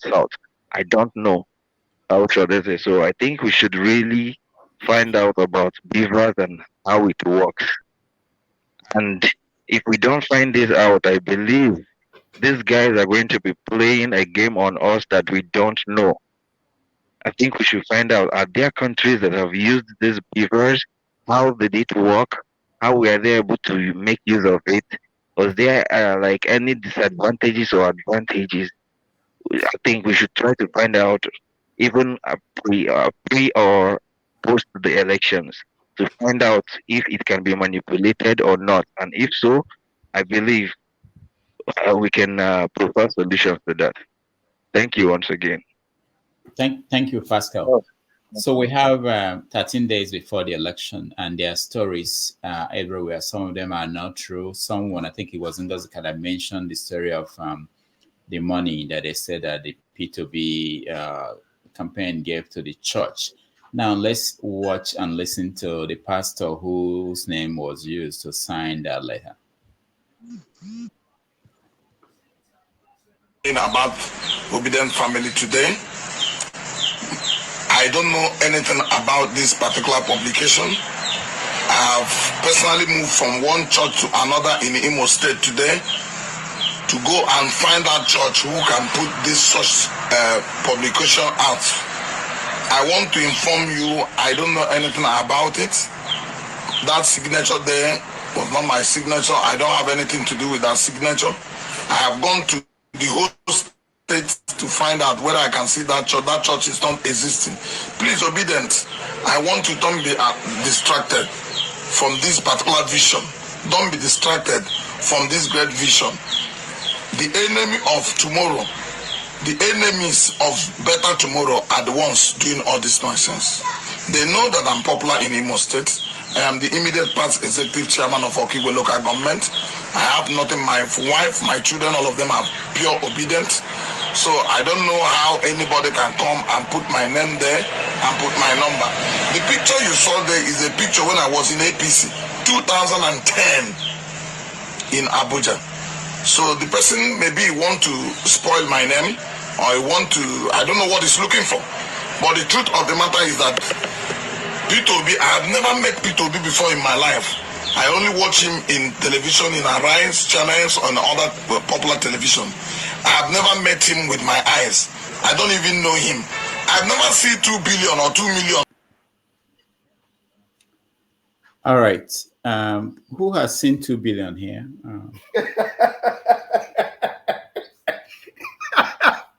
Raph, you've seen 2 billion.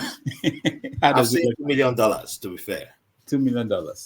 Yeah. Well, more than 2 million. I don't know how. It was millions of dollars. But it wasn't my money. It was United States money. Oh, okay. I've seen 2 billion. I've seen 2 billion, but the driver missed. Well, that's probably over 2 billion naira, Sha, because it was millions of dollars. And in Nigeria was counting the money. I was in his office counting the money for United States. I have seen 2 billion. Don, you've seen 2 billion. In picture, anyway. I was in the billion van that missed road and had its money inside. Is it okay I say something? Go ahead. Okay. Earlier, I can't read the names, they are not so clear. But the person with a hoodie, yellow hoodie, when he came on, he said that we deal with facts here, not speculations, not spinning, like he put it there. And if my memory, what I've heard since about Lagos, about this, about that, none of them is factual. They simply bring up, this is what I heard, this is what is being said, without evidence that it is exactly so. So whoever took what is said here as authority, and I agree with him when he said, we speak with facts. And if I check all I have said, there was never a place I said something that is not verifiable. It may be an opinion, you hold a different one from mine, but when it comes to facts, everything I have said, I can go the long haul to go and dig if I, at one point or the other, try to mislead the house or the audience. So back to the issue I want to talk about principally. Someone talked about the beavers. And technology is an advancing thing. It is not static. And from information available to me, what they did with the beavers is simple. Each machine will be carrying the database of a given unit. And the data has geolocation switches to the device. and has timer to the device, meaning the machine will only work in a given location at a given time. A machine. So if you take the beaver's machine from unit A to unit B, you have deactivated it. You have shut it down because you can't access. And the only access to the database is either your biometrics, or your fingerprints, or your facial. Any of them will give you access, which is accreditation. And if you are accredited, it will show it's accredited and tick one, and you go and vote. So by extension, if you are not accredited, you are not to vote. And the machines, from the data I have from the mock elections, do I say 100%? So when someone is saying the ones in the south and the southeast were misbehaving or something, I didn't hear that. Where I'm from, the mock election was done. Even though I wasn't home, those who went came back telling the stories that it was simple. Either you look at my face, it will come up and tick me, and I'll just go because it shows that my data is in the device.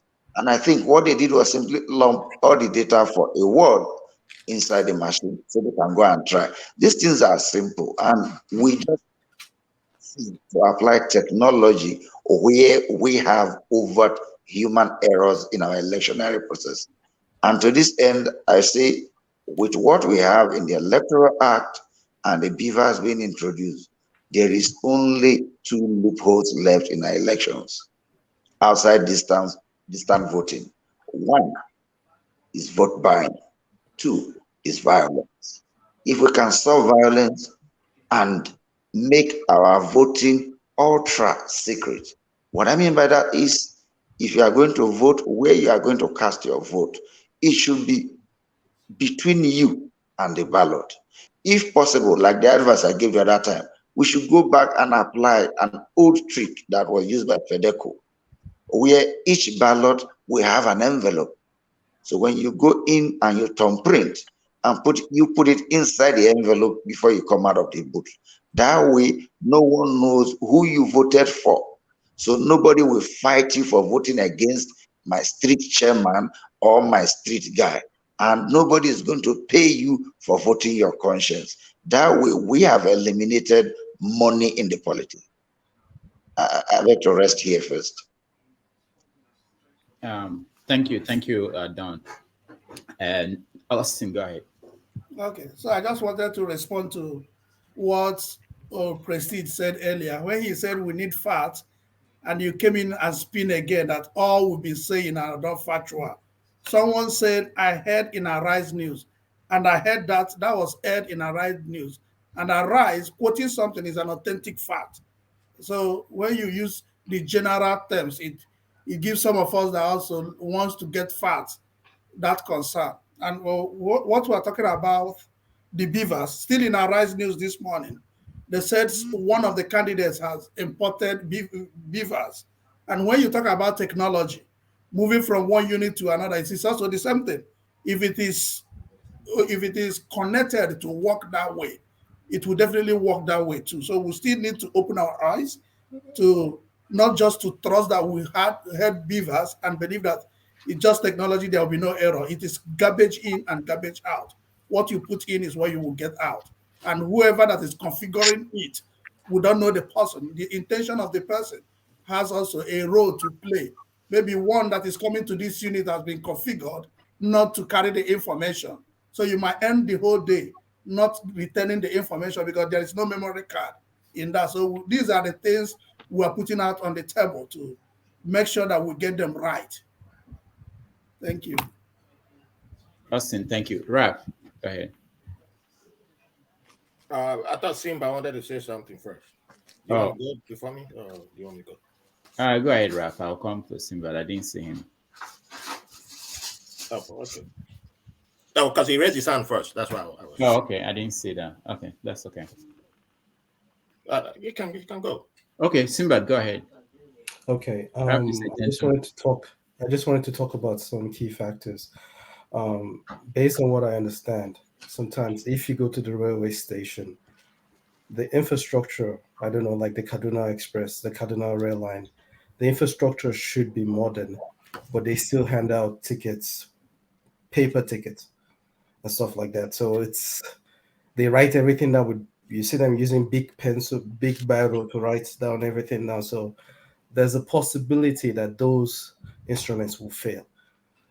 Why the PVC, are they going to use your iris scanner or the fingerprints from hundreds of people that sweat, loose skin and everything? There's a big chance it will fail. Even the current technology now is not 100% secure. And saying the only reason why I'm a bit more hopeful to this technology is that the snatching of bailout cannot work anymore. That's the only factor. But then we have the fear factor there. So how do you eliminate that? When Lagos says, "Oh, if you're not going to vote for APC, the government ballot or whatever they call it," we have to address this issue. What exactly can be done to address this issue? Is there a way that we can call these people out and see what are the buffering techniques in case when things fail? I don't know. I think I could research on it and we can talk deeper into it. I've not spent time on it, to be honest. All right, thank you. Thank you. Dr. Damage, please, I have a question concerning Lagos.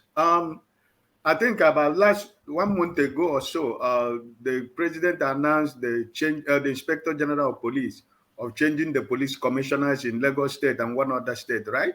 Have they made the official changes already? Oh, yeah, they've moved. Yeah, they brought a new person to Lagos. I forgot the name. And Raph, I think his name is Mba. Something Mba. Mba went to Ogun State, not to Lagos. There's someone else in Lagos. Oh, okay, okay. Yeah. Okay. All right, Raph, go ahead. All right. We are how many days to the election? All this talk about we need to address it. If you don't have the exact solution right now, then it's over. It's going to happen. It's going to happen. So either you have the perfect solution right now, or it's done. But I saw it yesterday. That tweet spoke to something that Don Brando said, and I agree with Don Brando on this point about the BVS. That Don Brando made 2 points. And I don't quote me that I agree with Don Brando on Tinubu, the first you go and mix it up. No, I don't. I agree with him when he's speaking about the implementation of BVS. Why do I say so? Because of what I saw in some other African countries when it comes to the presidential elections that have happened recently. Does it mean it will be perfect? No, there's no perfect election. But however, it depends on your expectation or whatever you expect. I'm sorry to mute the mic. There's signs that this election could turn out to be better, except Nigeria happens to the election, which is always a possibility, being that it's Nigeria. However, back to Don Brando's point before I go too far. Don Brando said we need to make it, people need to vote, we need to make a way where people can vote in a very secretive manner. I think we've done it in the past, which is, what's it called? Was it open ballot or? Secret ballot. Secret Option ballot. A4. Yes. Option A4, right? Option A4 is open. No, that was open. So, no, secret ballot. I think that's just something that you can always pick from. You don't need to reinvent the wheel.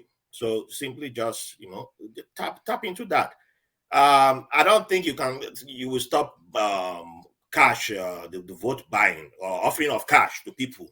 You can't necessarily stop that. Even in the next 10 years, it won't necessarily stop. But the more we keep moving into a cashless society, I think that will reduce the offering of cash, depending on how the economy goes. But even in places like Zimbabwe that have been cashless for a long, long time, despite their due to the fact that their economy had crashed a long, long time ago, there are still ways that politicians go about the offering of cash to people, because Zimbabwe has been paying for taxi rides without cash. Since that was the first time I saw videos of that happening was in that was like 2000 and 2009, and that's when I realized that you don't need cash to pay for taxis or even Okada. And I was like, wow, they do that in Africa, in an African country. I didn't realize that you could do that. There's possibilities of doing that. So we've been way behind in doing things like that. So why I'm saying that is that there's always ways. You're not really starting something new. Somebody has done it already, so you can copy from them.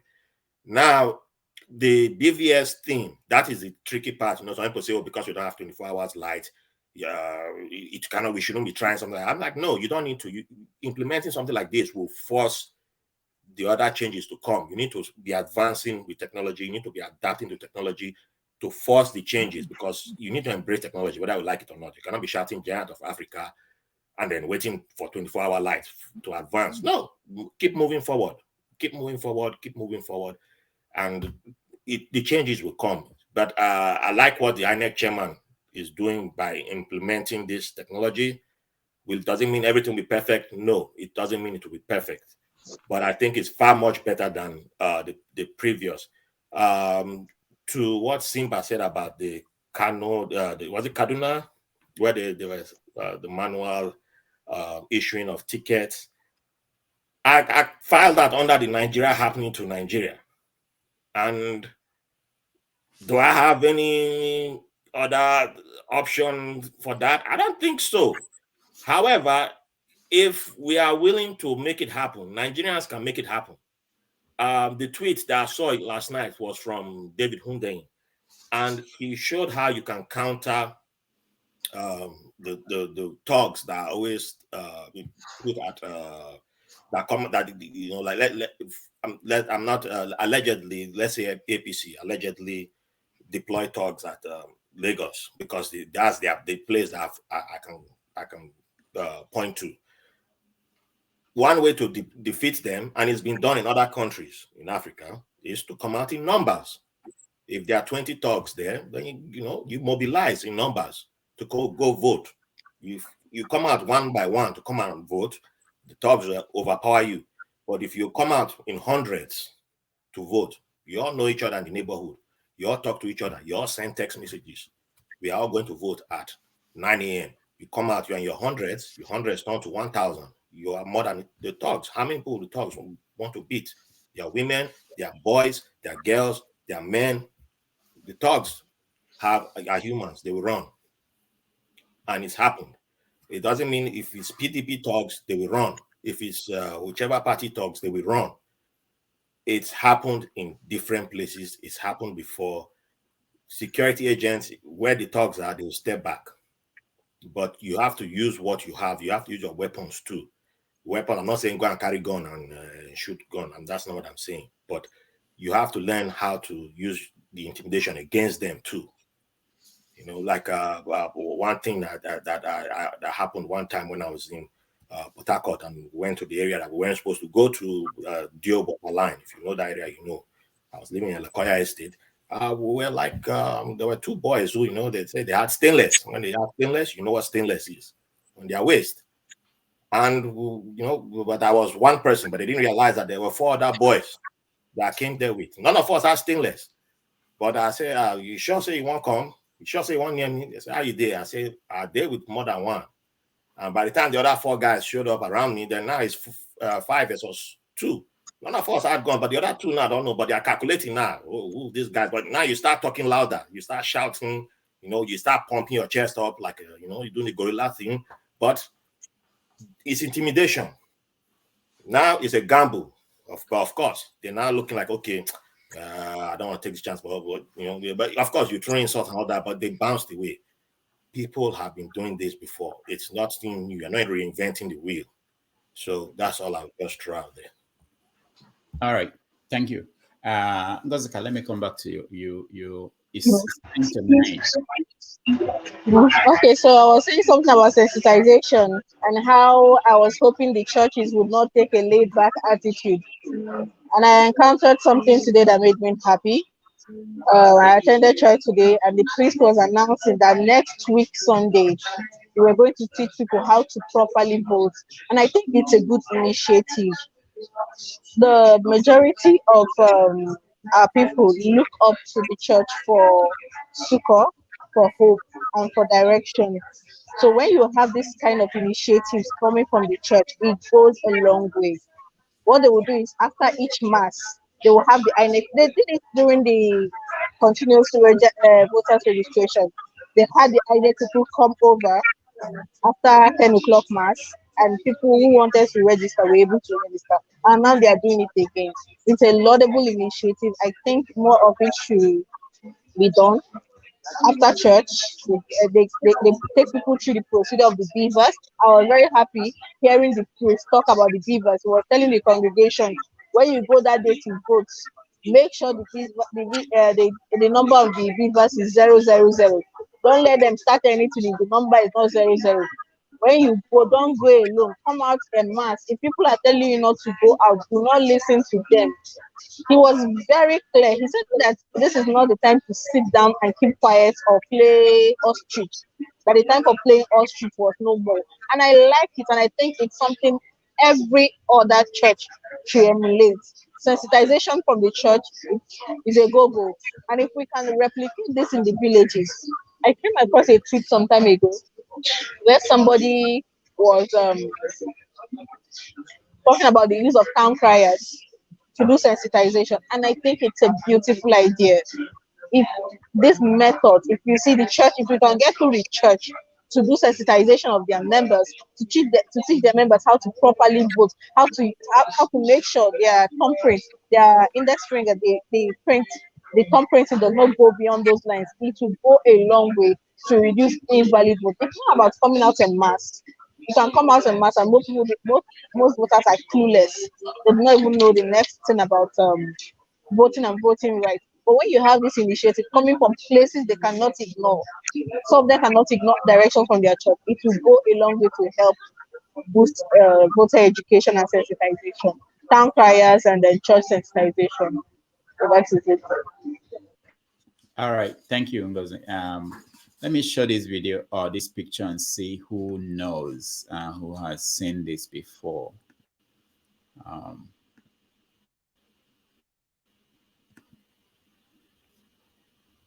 right. Who has seen this? Who knows anything about this?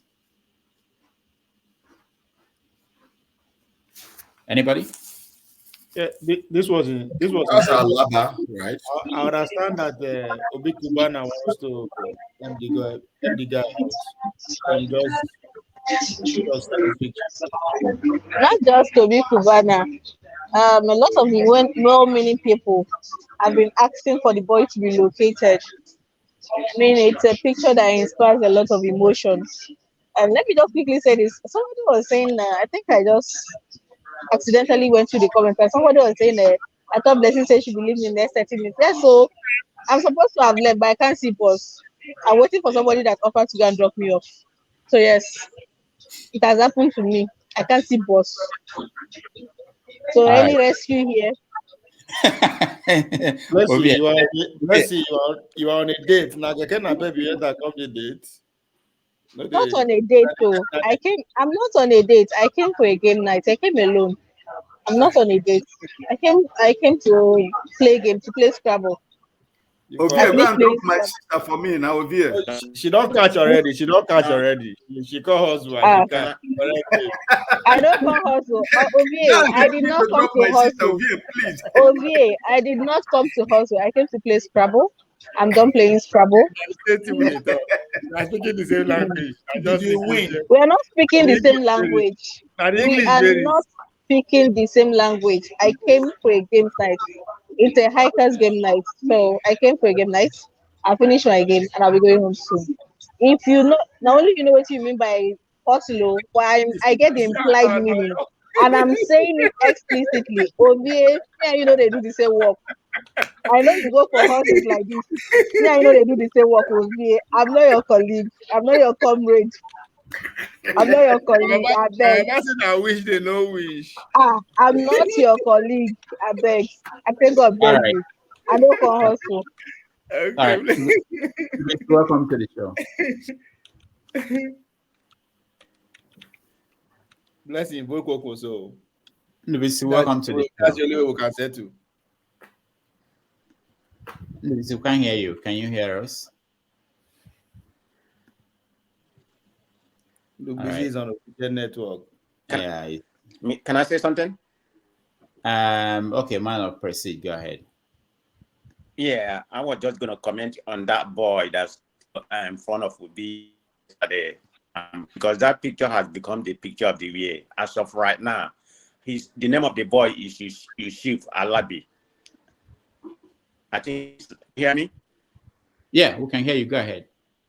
Yeah, his name is Yusuf Alabi. I think he's about 15 or 17. He's not eligible to vote, but as of right now, he has garnered over one person gave him 100,000, somebody gave him 200,000, and the big Cubana priest say it's going to make him a billionaire. So that's a lot of people are giving him money to school. So that's the update on that. Yeah, having. Why are they giving him money? Hold on, why are they giving him money? Right. Because what he did was very courageous. What did he do? That's the picture of the year. What did he do? Stand in front of a vehicle? Of course, it takes courage to do that, Dr. Damage. I mean, that's a young man. He's a teenager. I don't understand. I just want to know. No, Can I say something? People think that that's very criticizing it. I just want to know. He said he did that. He said he did that for the love of Obi. Well, of course, you know how obedience are. They're going to try to reward him. That's what's going on right now. Okay. So, all right. Who said it? Damage. Hold on, Ike. Let me. Don Brando, you okay? Go ahead. Can you do that to Tinubu? Is that what you're saying? Okay. No, the picture, like, I'm a photographer, so the picture paints a very wonderful image, especially when you are politically inclined. But as someone who is conscious of safety, it paints a different picture. Well, I have an argument with someone praising him somewhere, and someone asked, why did he do that? And they were all over him. And I said, we see things from different perspectives. And when you talk about why are they giving him money, this is Nigeria. That's the language you speak. So it's like rewarding him for standing for what they believe in, even when you don't consider the unsafe side of the act and all of that. Like some persons climbing tower lights in stadium and all of that are unsafe. But to us and to those who are aligned in that regard, they consider them for support and sport. That's just what I'm going to say. All right, thank you. Austin, welcome, the original Austin. It's not going to I know she has said. I always say I'm not all of us are original. It's fake Austin. The one that that's how it works in the entertainment industry. So if you are the first Austin, you are Austin. If you come next, you have to put N or P or whatever to your name. So, so I think this past week, especially with the final rally in Lagos, it was really monumental for Obi. I don't know. I can see this excitement in the air for everybody. Really, it was a nice one. And yeah, the other thing I saw also that got me laughing was new reports of a church being bribed by Obi, how much billion naira and the rest. 2 billion. Pardon? 2 billion. 2 billion. 2 billion naira. I just saw it and I started laughing because I don't know why you should give such amount of money to one church. Then what of the other churches now? We need to also get our own share of the money. So I just started laughing. I said, these people are not ready because there are some kind of things once you see, just know that it's fake. Once you see, you just know it's fake. So, but apart from that, the picture of that young man in front of that car, I will have a two-way about. I'll think in two ways. First of all, is the safety, and secondly, is the excitement of it.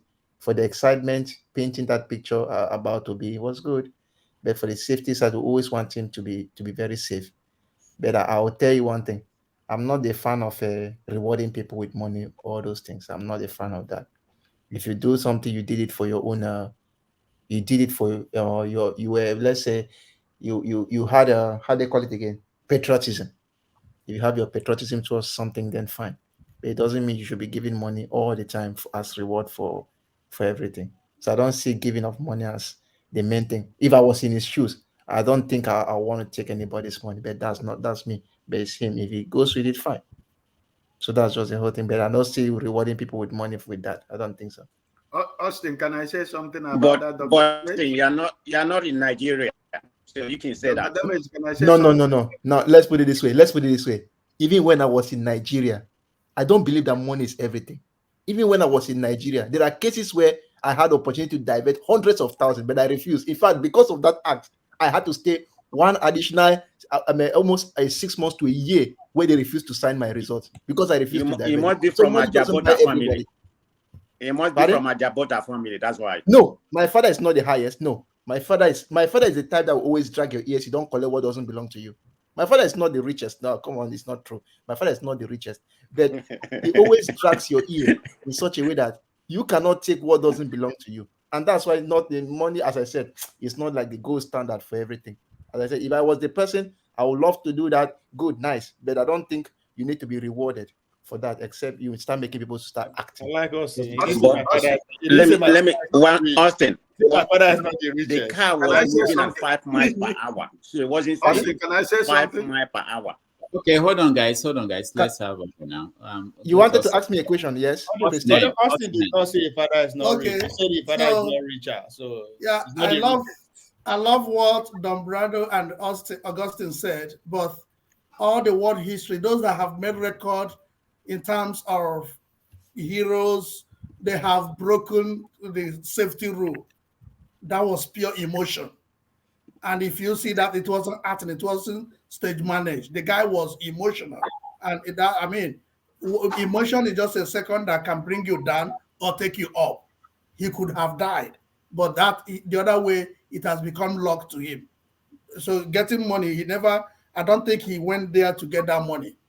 But what I wanted to add to this is, with what I saw last night in Twitter, every other candidate should retire for Obi. I never knew that these guys have been digging everywhere to see how to pin Obi down. I saw what Bayo, I don't know, that's his name, what he posted how Obi collected plots of land on Twitter. Said Obi said he's lying. So when they now brought out the true copy that Obi rejected that plot of land, he deleted it. Now people attacked him. He said, what is wrong with that? I only saw the letter. And so that's to tell us what they have done behind to pin this young man down.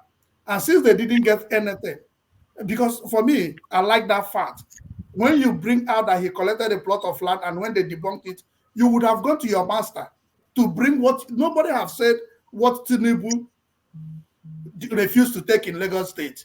And we are still presenting him and pushing him. Because if you are looking down on this person, you should use your own person to press this person down. So with what I saw last, I believe that I should pray that Tinubu should go down by next week before the election so that he can give space for people with good conscience to take us to somewhere.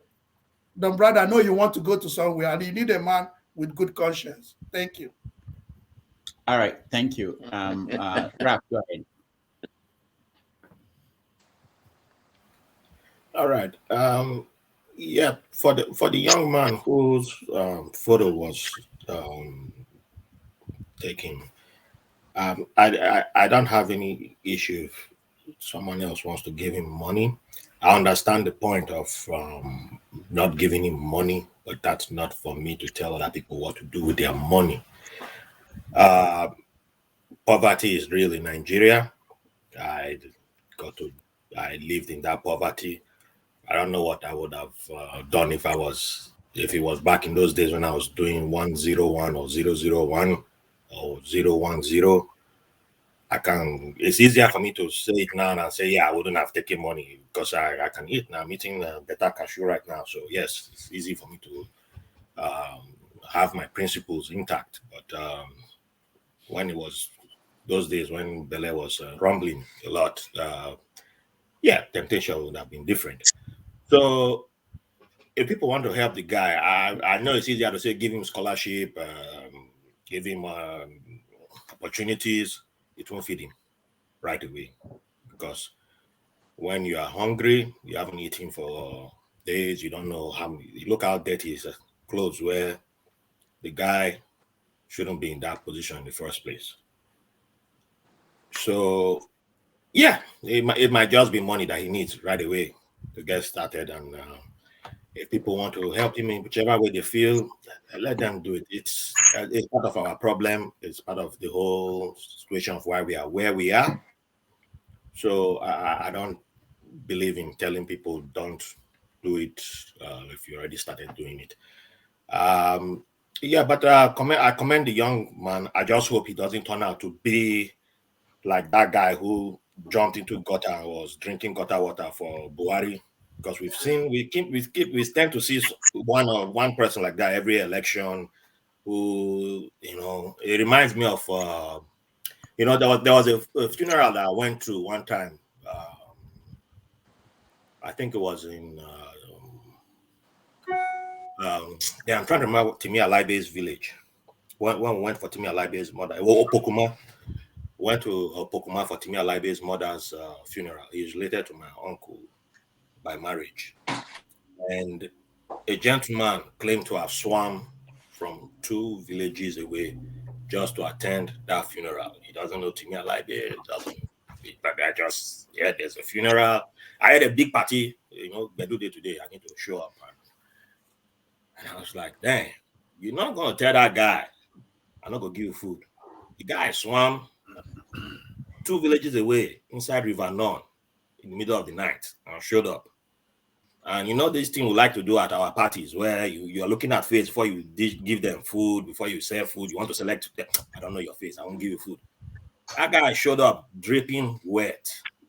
And then you look at him and I say, man, yeah, I just moved away when the guys claimed he was that. I said, man, go and tell this one I won't give you food because I don't know you. That guy slap you there. Man, you give him food. That's the point I'm making.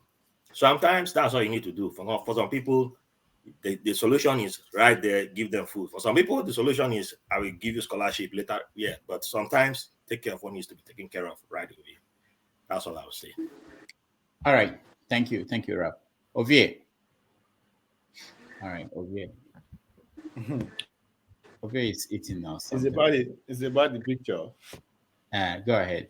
What? I mean, I don't know. There's just like somebody said now, during Buhari, some people said trek from Abuja to Lagos. So if this is what the media want to hold on to, instead of actually go down to the people that hold their PVC and talk to them, I don't know, because this election is either it's going to be very good or very bad, and I'm leaning towards very good. The whole change that we are expecting that is coming from the electoral heart actually going to work out. The Buhari administration is working hard that money have a limited role to play. So if there's anything I believe Buhari administration will do is that you want to give us election that will be, you know, a little bit be proud of. And if that is the case, there's going to be a lot of surprise. So all these media hubs and photo hubs and all that, I don't know if we work in a four-way election during Buhari and Goodluck. It works because if we look at Buhari from 2003 to 2014, to average Southern Nigeria, Buhari is a devil. After Osama bin Laden and Buhari, that's how the image was sold to us. But overnight, between 2013 to 2015, they flipped the whole thing around. So that's what media and people can do. But that was a 2-horse race. But in this time around, I don't know where it will work for Peteru. But 2 weeks from now, we'll find out if the picture and the hype worth it or not. Well, let me ask Ovia a question, I beg. Ovia? Yes. I never see your man, they go around the country or maybe visit some places and do rally. Waiting they happen now. That PhD, where is that guy? Out of 774 local government, he has been to over 400. Eh? I never see him. He was now. You know they say in Edo State last 2 days, right? Not be by media, now by the voters. How many other candidates go? No, I just we not say we get 4 frontline candidates. At least some of them are they see that they walk past my backyard. You know, Austin, I don't check if I go see Kwankwasomi come past. My see, I say, guy, how far now? No, I don't see every party at this point has a pathway to his own victory. I ain't go take away. Every particular political party. Forget all this blah blah blah blah blah. Every party know how in go take win. that's the beauty of the competition. So maybe this guy be like as fast as how did they call it again? Andrew Liver sword. It will go up and just down fast.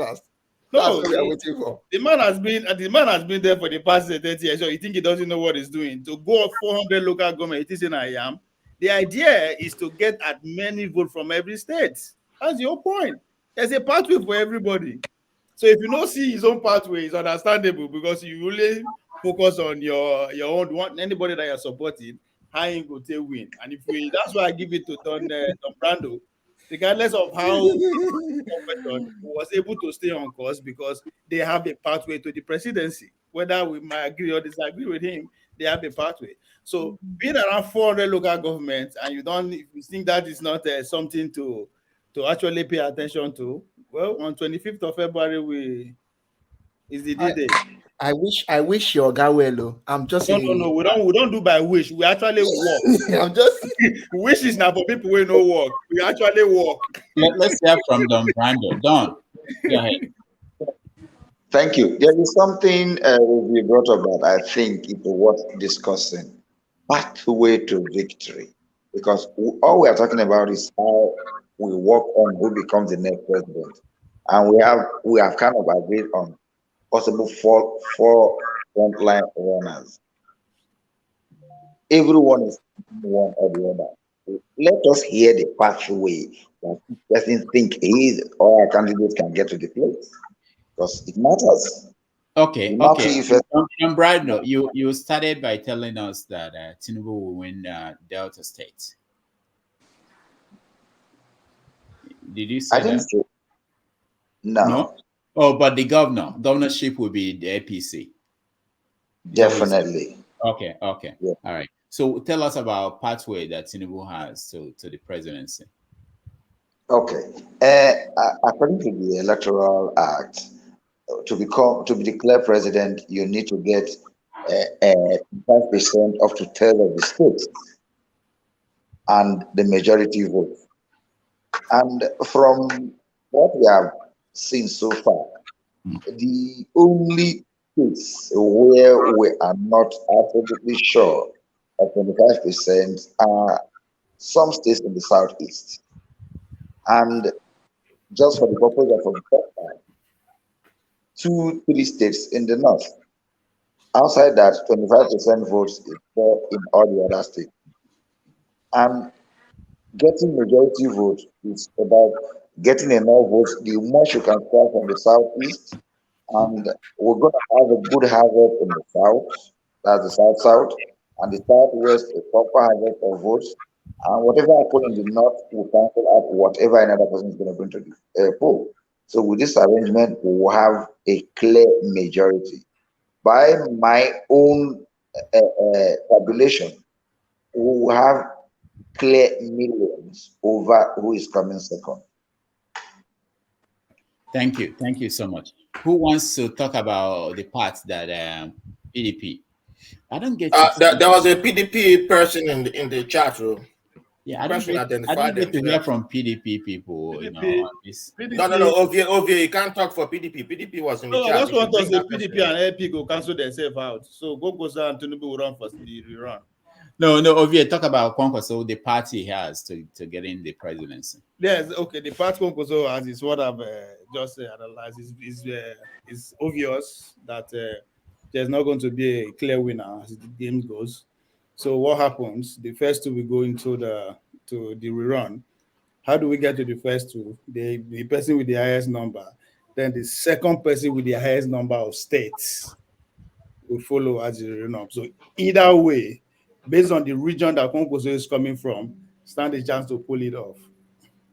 Right. So the idea of him going local instead of flying from state to state, that is what influenced that.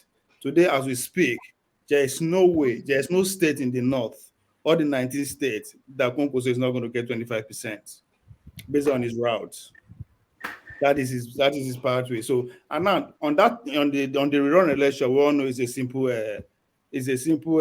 majority. If you're going to even though I pass you with 1 vote, I will be declared the president. So the idea that say you no go south, you no go north, you no go west, that is that is beside the issue. But it was everywhere. Kwankwaso was in Benin yesterday. 2 weeks ago, that's when he covered the southeast. So all these men they move. It's just that, as I said, it decided to actually go to the Talakawas. And as Buba Galadima will always say, the Talakawa will always outnumber the elite. So that is his own pathway. That is the game we are playing here. Not necessarily say, okay, he's going to get 25% over 24 of the all states, and with the majority vote, just as the constitution stipulates. No. At this point, with the way things are going, Obi is expected to do very well. That by so doing, we'll cancel the PDP man. The two of them will cancel them. Based on the fact that Bola Tinubu is also coming from the second highest regions with the number, that's where we say. That's why I said it is directly going to end up between these two people going to the finals, and from there, when it's against the south and the north, as we've been preaching, so we all know where the result will come from. Ovia, my man, my hail you, my man. Can I comment on Obi way to presidency? All right, man of prestige, go ahead. Thank you. This is my own permutation on my own projection. I'm trying to be a little bit factual and be a little bit conservative. If it is not the first outright winner, but I'm leaning towards a runoff. And let me state where I'm coming from. Obi is going to win the whole Southeast. That's 5. Obi is going to win the whole South. That's 11. Obi is going to come second or probably win Lagos, but it doesn't really matter. Obi is going to get 25 in Lagos. Let's put it that way. Obi is going to get 25 in Ogun State. Obi is going to get 25 in on those state. Let me just leave the other 2 out, out there. Then when it comes to EFC, Obi is going to win that outright. It's not even going to be close. Obi is going to win about 80%. So when it comes to North Central, Obi is going to win Plateau. Obi is going to win Benue. Possible Adamawa, which is Atiku home state. Then when it comes to Northwest, Obi is going to get 25% in Kaduna. I don't know about Kanu, probably in Castina. So I'm thinking Obi is going to get about 19 to 20, out of the 24. This is my own projection, okay? But definitely, Obi is going to get the popular vote. And because of the popular vote, you're automatically in the first round. You're automatically in the second round because you have to have the popular vote, or you have the 24 permutation. So Obi is already on the second round. So from there, we go to runoff. Of course, you know what's going to happen. I think it's going to come back home to Obi. So that's how Obi become president. Thank you, everybody. That's wonderful. Who can defend? What party is left? Sure. Anybody here? All right, nobody. That one I try you. Showore party to president is in 2045. So who has if you continue, consistency is matter. If you continue, you start in charge in 2045. Which of these presentations make sense? Well, but I think for man of prestige to agree with me that it is going to second round, that means they are training behind us because we've been saying it since immediately after the primaries. Oh, yeah. That's what we'll be saying. That has been our target. How do we get to that? So for them to how can a national movement be aiming for second round, for God's sake? We should go out there and win it outrightly. The obedience. Don't be national movement. I know they everywhere again. Okay, let out to take compliments. Don't enter your head. Don't enter your head. It's time to take compliments now. They're happy. You don't enter your head. No, because calm down. We agree that we know this out, but they say that they're everywhere. So why are you open for second round? Go out there and beat everybody outright. Don't be too will I call it too far, or how will I say it? Will it be too confident? Because I know that the last time we had a sample of this poll, I think Obi had the highest vote in 22 and 25% in 22 states, right? Obi is always winning all the polls, all the he's always What makes you feel that they cannot cross that finish line? No, but I cannot speak for how they will not cross it. I will speak for myself because I know the kind of work we put in. Let me tell you one thing that works against other frontline candidates. The major problem is the major thing that works against frontline candidates like Tinubu is that his party likes propaganda, and they fail to understand that this time they are dealing with youths.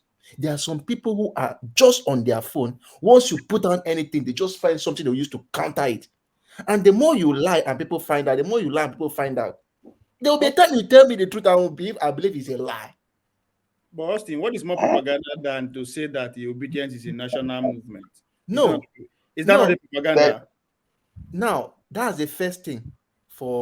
Now, let me talk about what you just said now. Generally, you will see it's a national movement because it has bits of obedience in all the states somehow, even if they are small. Most of those who, when I say they are small, I mean come to the north, like in the northwest. Maybe for example, let's say Sokoto, for example, some states, you may have just few of them. But most of these states, we have people who are conservative, traditional. We know that this is the kind of government we want. Like those who vote for PDP or APC, they know that these are the elites we have always known and will stay there. So that's why I say they are conservative. But if you want to say it's a national movement, it's not far from the truth because you have a bit of each of these people, each of their obedience in most of the households you see throughout the nation. So that's why I can think so. You're right. Okay. Let me give you something about the pools. We have them. It's a problem with them all. The sample space doesn't represent our voting margin. In a place like the first world, when you take a poll, the sample space tends to relate with the. But in all these polls, you really do not get the right sample space, and the demographic don't compete. So at the end of the day, if you pull from the internet, what you're going to get is going to be different from what it's going to be if you pull from motor tax. Don, I've had this before. Did you look at the methodology of the polling companies before you said this? Are you just saying that what everybody's repeating? I've looked at it. I thought that they were not doing what you were saying was right. But if you look at their methodology, it made sense too. And apart from that, I think your argument is based on the number of people they sampled, right? I think 3,000 or 4,000, right? And we are thinking of 93,000 voters. Is that true?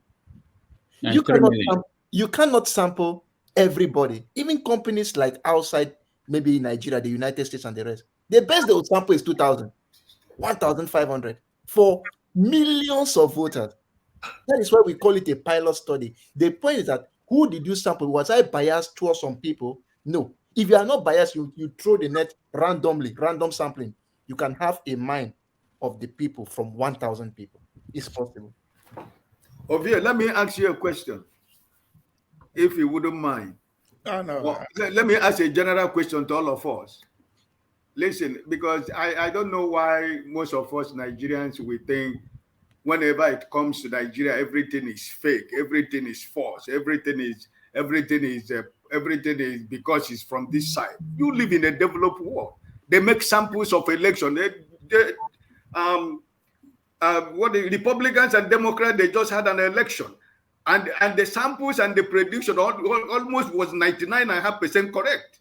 So why is the Nigerian owned? Why is the Nigerian owned? Why is the difficulty? This because Obi is leading in every of the samples and every of this thing. What is the problem about it? People do it. They do it in the state where even the man who was the head of DNC campaign, he lost the election in New York where you live.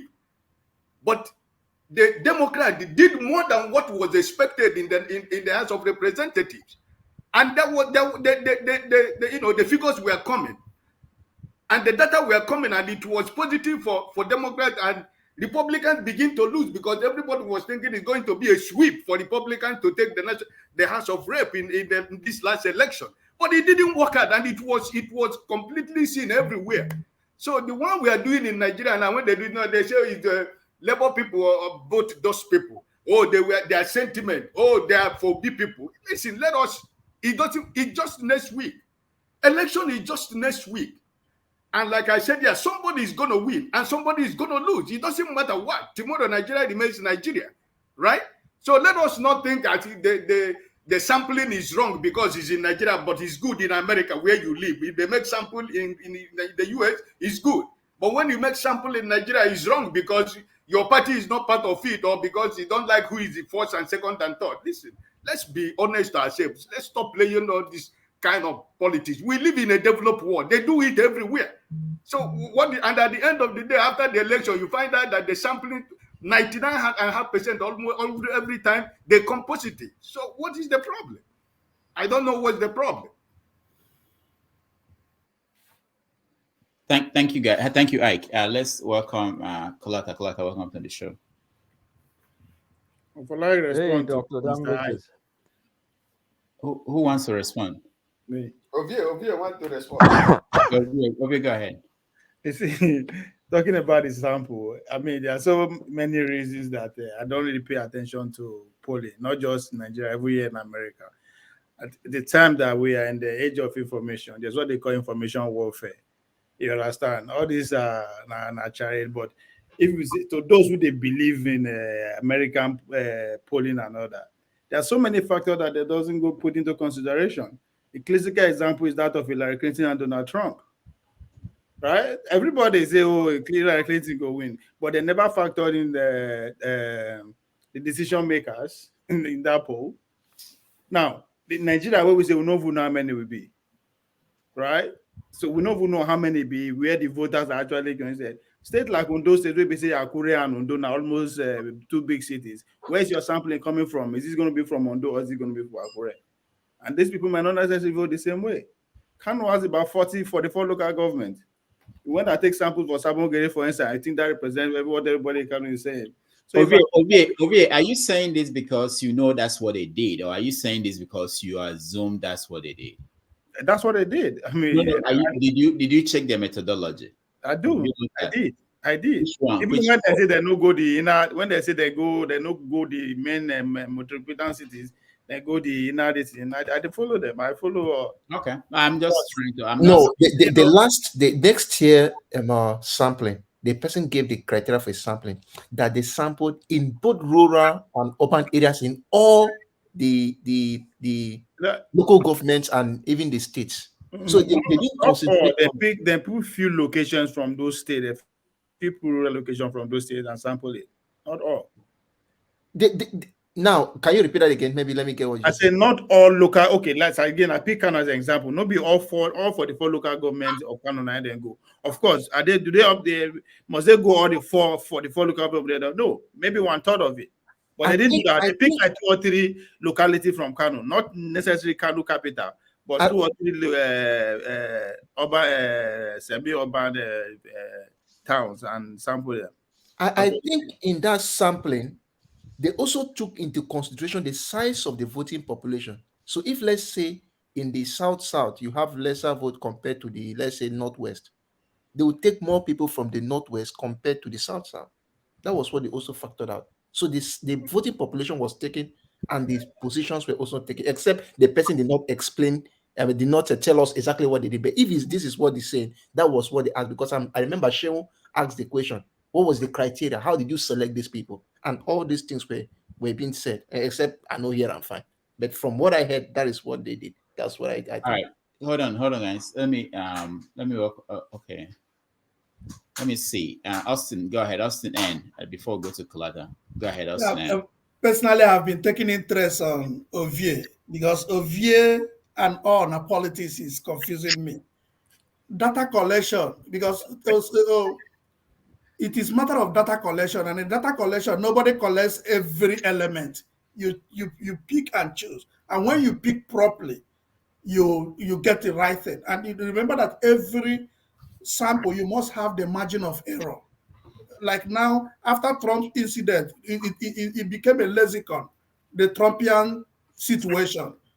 Now, before polling, you will remember that nobody was giving Obi any chance in the northern part. But today you have given him some percentage in the north. And there is something about this polling. I'm not giving any percentage in North. It's not going to get 25% in any of the northern states. None. Okay, that's good. That's a good one. I love hearing that today. I'm recording that. So about polling has been going on for since 2011, and we have been having controversies, and polling has been helping us. And I remember somebody leaked something that Erofai came out last week because their own party pool came out and they saw that they weren't where they're supposed to. So they needed to come and stir the water. So if political parties do their own polling and they work with it, but when other polling agents and polling companies bring out, they politicize it. So we should know when politics is coming into it and when facts are being regarded or disregarded. So those of us living in the Western world, and when we see data collection and we just politicize it, we might be doing it in the name of politics. But at the same time, are we also being fair to our certificates and our learnings? All right, thank you, Austin. Raph, and then Kulata. Go ahead, Raph. So I think everybody keep falling for the same trick all over again. Ovia did the right thing in the beginning, and then now he's reverted back to the chaos agent. Why I call him chaos agent? Ovia told you Ovia is a Republican. When you start bringing facts that threaten his territory, he will switch back to his true nature. Now, Ovia said in the beginning that obedience is not a national movement. He used that to attack obedience. I didn't say anything. I kept quiet, right? And then he will now start countering himself, which is always hilarious to see. Like, my guy, which side are you on? And that's how Republicans act here. You just allow them to be moved on a straight line. Allow them speak within their own time talking. That they start doing this. It will just going around in a circle, and they start attacking themselves. And then, no, I didn't say this. And my guy, on this show. I'm not going to go into the polling in Nigeria. Let's leave that one aside, since that one is too big for your brain to handle. On Dr. Damage's show and on your own show that you did on our politics, people from the north came from northern Nigeria, different parts of northern Nigeria, came and talked about Peter Obi being popular in other parts of Nigeria, right? Yes, awesome. So you are here contesting polling. But people who live in Nigeria, in other parts of Nigeria, talk about people in other parts of Nigeria, know about Peter Obi. They are excited about Peter Obi. I don't know which language you want to hear it in, whether you want to hear it in Hausa, in Kanuri, in Fulani, I don't know. But you will still come here and then be attacking and then be throwing bullets and be doing this. And I'm like, what do you gain? No. My brother, I did not interrupt you. I did not interrupt you. You keep doing this thing. I don't know why. Calm down. It's okay. Stop. I don't know where you're going. I know it's good for the chat room. The people will be throwing bullets at you, and I know you'll enjoy that. But why do you just enjoy this where you start here? And you started good today. I was praising you that look at you being the political correspondent, asking the right questions. You did the political permutations about how the election will go. I didn't even have anything to contest that with. I don't know if it will work that way, but I was like, hey, look at Ovia. This is the Ovia can be this person. And then all of a sudden, the Republican Ovia will just come out. Ta-da-da. Oh, obedience. I want to just cha-cha. Like, why? If you don't like Peter Obi, you can just say, I don't look at our brother Don Brandon. He's not supporting Peter Obi. It's okay. It's your opinion. You don't have to. But you don't have to just go and manufacture something out of the blue. You are entitled to do that. That's all. But anyway, salutations to Kulata. I hope you have recovered. I don't know, because I'm still waiting to hear from you. I'll say, I just answer one part. Person will hear you now go say you are speaking for the elders of the community. No. I young past you, but no. I'm That's all. Now, you have fact you talk, say yes. Hassan, Abdullahi come and say, yes, Obu has people that's rooting for him, Borno, in Maiduguri to be precise, right? That's a fact. But how do you explain to me that Konkoso go get 6% in the Northwest and Obi go get more than that if it's about visibility? Can you explain that to me? It's just like me go talk say Obi say Konkoso get 20% in Anambra and Obi get 5% because a few people where they wreck out for Anambra, they chant Konkosia, Konkosia, Konkosia. Can you explain that to me? Ovia. So right. no, you see, you don't have to propose again. Hold on now. You might not like the way I am putting it because I'm taking a shot at the obedience. You might not like that one, but that doesn't mean that waiting that they talk. I don't know what I'm saying. So if you cannot explain how obedience will get more visibility in the Northwest more than Konkosia, then I mean, I don't know what to say. Right. So you might you don't have to like the way I'm presenting it, right? With my aunties or whatever, but that doesn't mean that what I'm saying, they are not truth or facts to what I'm saying. Thank you, Ovia. Okay. Thank you. Kulata, welcome to the show. Let's hear some. Thanks, Dr. Damages. You guys are talking about that next year poll, right? I think there are many now. After that, I think there is another one. No, there's next year, there's stairs, and there's track, there's track here. Bloomberg, I don't think is Bloomberg a poll or a projection. I think it's a projection. Oh, I don't know the difference, but they were the last one that I saw. It was called a yeah. So the next year one is a garbage poll, and the reason being, they polled 3,000 people. They had an error rate. I've never seen that error rate as low as that in my life. 2% with a 95% confident interval. They polled 3,000 people. We don't know the means. We don't know the questions. We don't know the language of the polling. So 3,000 in 37 states, that's roughly 80 people per state, including FCT, of course. And you are telling me you got a 2% error rate. 2%. That doesn't even happen in America. 2%. Go and check American polls. Fitch, whatever poll you want. 2% at 95% confident interval. That's impossible. Number one. And number two, is it adequate for Nigeria? No, because the number of votes you get in Kano is not the number of votes you get in Enugu. So whatever percentage you get does not reflect the numbers that matter for the election. So I'm not going to take that next year poll is garbage. I mean, polls have quality. This one, I'll call it maybe D class or something. Then there's the stairs poll, which polled like 6,000 and something. That put a lot more work in there. Also favoring Peter Obi, but that one gave scenarios that in a case of high voter turnout, and I think I mentioned there before that if there's 60% turnout, I mentioned that some weeks ago. They too alluded to 60-something percent. If it's 60-something percent, Obi will win the election. If it's a low voter turnout scenario, Tinubu will win the election. And they showed like they had a lot of silent people that did not respond to their questions, silent voters. And they did some analysis to determine that most of the silent voters, people that are not responding, they actually prefer Tinubu candidacy. So maybe people are ashamed to admit that they're supporting Batified, like many people, that some people know. So that makes sense to me, because if we have like massive turnout, that means it's an election that we've not seen the type before. So if we're seeing something like 60%, 70%, then you know Obi is going to have a good night. But if we're seeing 35%, 40%, is business as usual election. So it's just the way it is. So at this point in time, nobody knows how this election is going to play out, because we don't know if Obi's support, if the enthusiasm we see online, if it's going to materialize, if it's going to be real.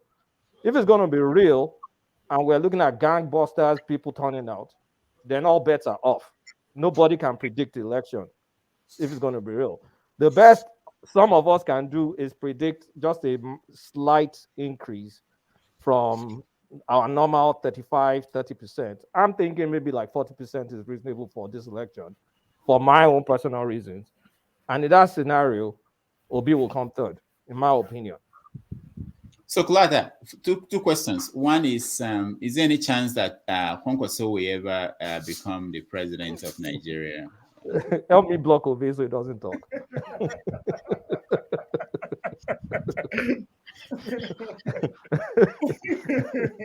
No, Rudolph, this is my opinion. So these are not facts.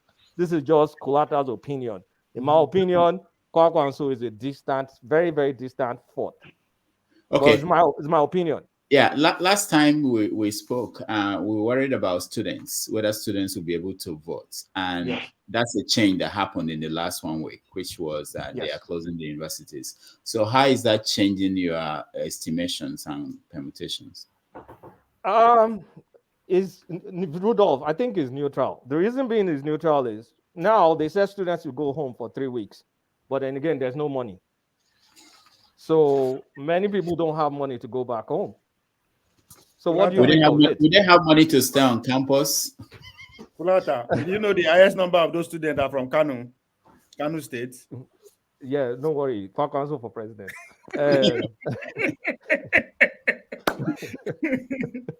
Honestly, I don't think. I mean, the students going back, if the economy was normal, like they'll be able to move around. First of all, there's no fuel, and then there's no cash. So, are you going to see a massive movement of people? I don't know. It's not likely because this CBN policy and this petrol policy is going to create low voter turnout. In my opinion.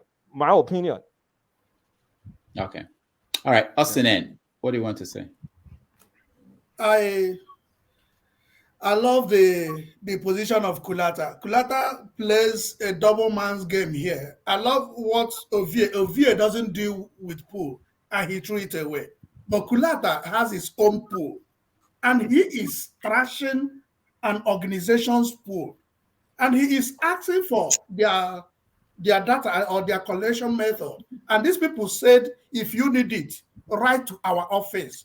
We will give it to you. He invited people, come and pick it up. And you're telling me the number of people voting in Imo State is not the same with Kano. So that means a pool cannot work in Nigeria. Now, how did you come up with your own? So it is contradictory. I'm not polling. I never said I'm polling. I'm guessing. You're guessing? Yeah, my projection. It's called a projection. Intelligent guess. What is poll? Poll is sampling. You go to public to sample people via questionnaires. Okay. So they sampled. I'm sitting in my house just thinking like you are thinking, who's going to win this election? And I get numbers and I play around with numbers to give me, because I don't like feeling something. I want to see the numbers play out. And I start projecting what's the best case for Obi, plug-in numbers. I cannot tell you that say Obi will get 30% in Kano State. How's that going to happen? I cannot tell you that Atiku is going to get 80% in Anambra State. It's not going to happen. So there are some known knowns that we know. And then there are a few known unknowns, like, okay, for example, now, I'm very confused who is going to win Cross River State. I'm very confused who is going to win Edo State. And I'm very confused who may win Benue State, for example, because it may go three ways. Those three states may go three ways. The reason being, PDP and Labour Party are sharing votes. And then, APC is now the opposition. So you don't even know, like, will Obi be able to steal enough PDP votes to, for example, win Benue State? Or with Cross River, APC has been there. They've built a lot of structures there. Will the traditional PDP state, combined with the state votes that Obi will steal in Cross Rivers, will they be able to sum out Tinubu votes? Well, Tinubu votes may be 35%. Then the remaining 70%, how do they divide it? You don't know. Man, you must be a deity to be this convinced with your speculation. And it's my speculation, is mine. Yeah, with your speculation, you must be a deity to hold it so tenaciously and at the same time cast away an organization that went into field to do something. Is my opinion. Yeah. I've never seen 2% error rates. Yes. I've never seen, if you show me a poll with 2% error rate at 95% confident interval, I'll buy you bear. Kulata, opinions are free, but we are beginning to abuse that privilege. Kwakwanso is not winning, Ovia. No bother. I mean, no waste your time, Ovia. I know where you are going to. Kwakwanso not even reach Obi. Obi will more than double Kwakwanso's votes in my estimation. I swear to God. Okay, we shall see. So I know your. Who knows what happened at the debates, the NTA and the debate they were did not show up. That I know. The what? Obi did not show up. Kwankwaso was present. I thought that he was the only one there. Kwankwaso was the only one there. I'm reading somewhere. I'm trying to see where there's a video of it, but nothing is being okay. Up yet. All right. All right. Echo, welcome to the show. Echo said to make us for sure. Go ahead, sure. Echo, welcome to the show. How was Sunday service? It was okay. Echo na Igbe woman. It was okay. Now before your Shira, we go do the Igbe this afternoon. Igbe woman, those where they tie wire apart. Now you water every Sunday. Now you be the chief priest. Now Echo, are you looking at the polling for Showore? I know they look poll. It not concern me, concern you. I thank God say everybody don't confused now. There's no one road to victory. So my son Showore is still qualified to win. They're not gonna leave poll for now. Correct, mama. The game of finance, game of anybody, Abi. So now they before you know say as Papa God, I thank you. This confusion when you said they sweet me for belly. Before they go just narrow every person come on. They project Atiku or Tinubu. They disqualify or be disqualified. So they're not confident they disqualify again. They disqualify my pikin are not even they talk about them at all. You know they're on agenda. God go shock all of you now. Because now God, Papa God no say my son Showore. Now he go give us total freedom. Obi na partial freedom. Kwankwaso na partial freedom. Tutu no freedom. And Kuku no freedom. And me, my prayer every day. Now total freedom I want for my children. So now when confusion don't come day, when I never gonna know who go win now, that is where it's sweet. My Papa God step in. He finished the assignment. No person go take glory.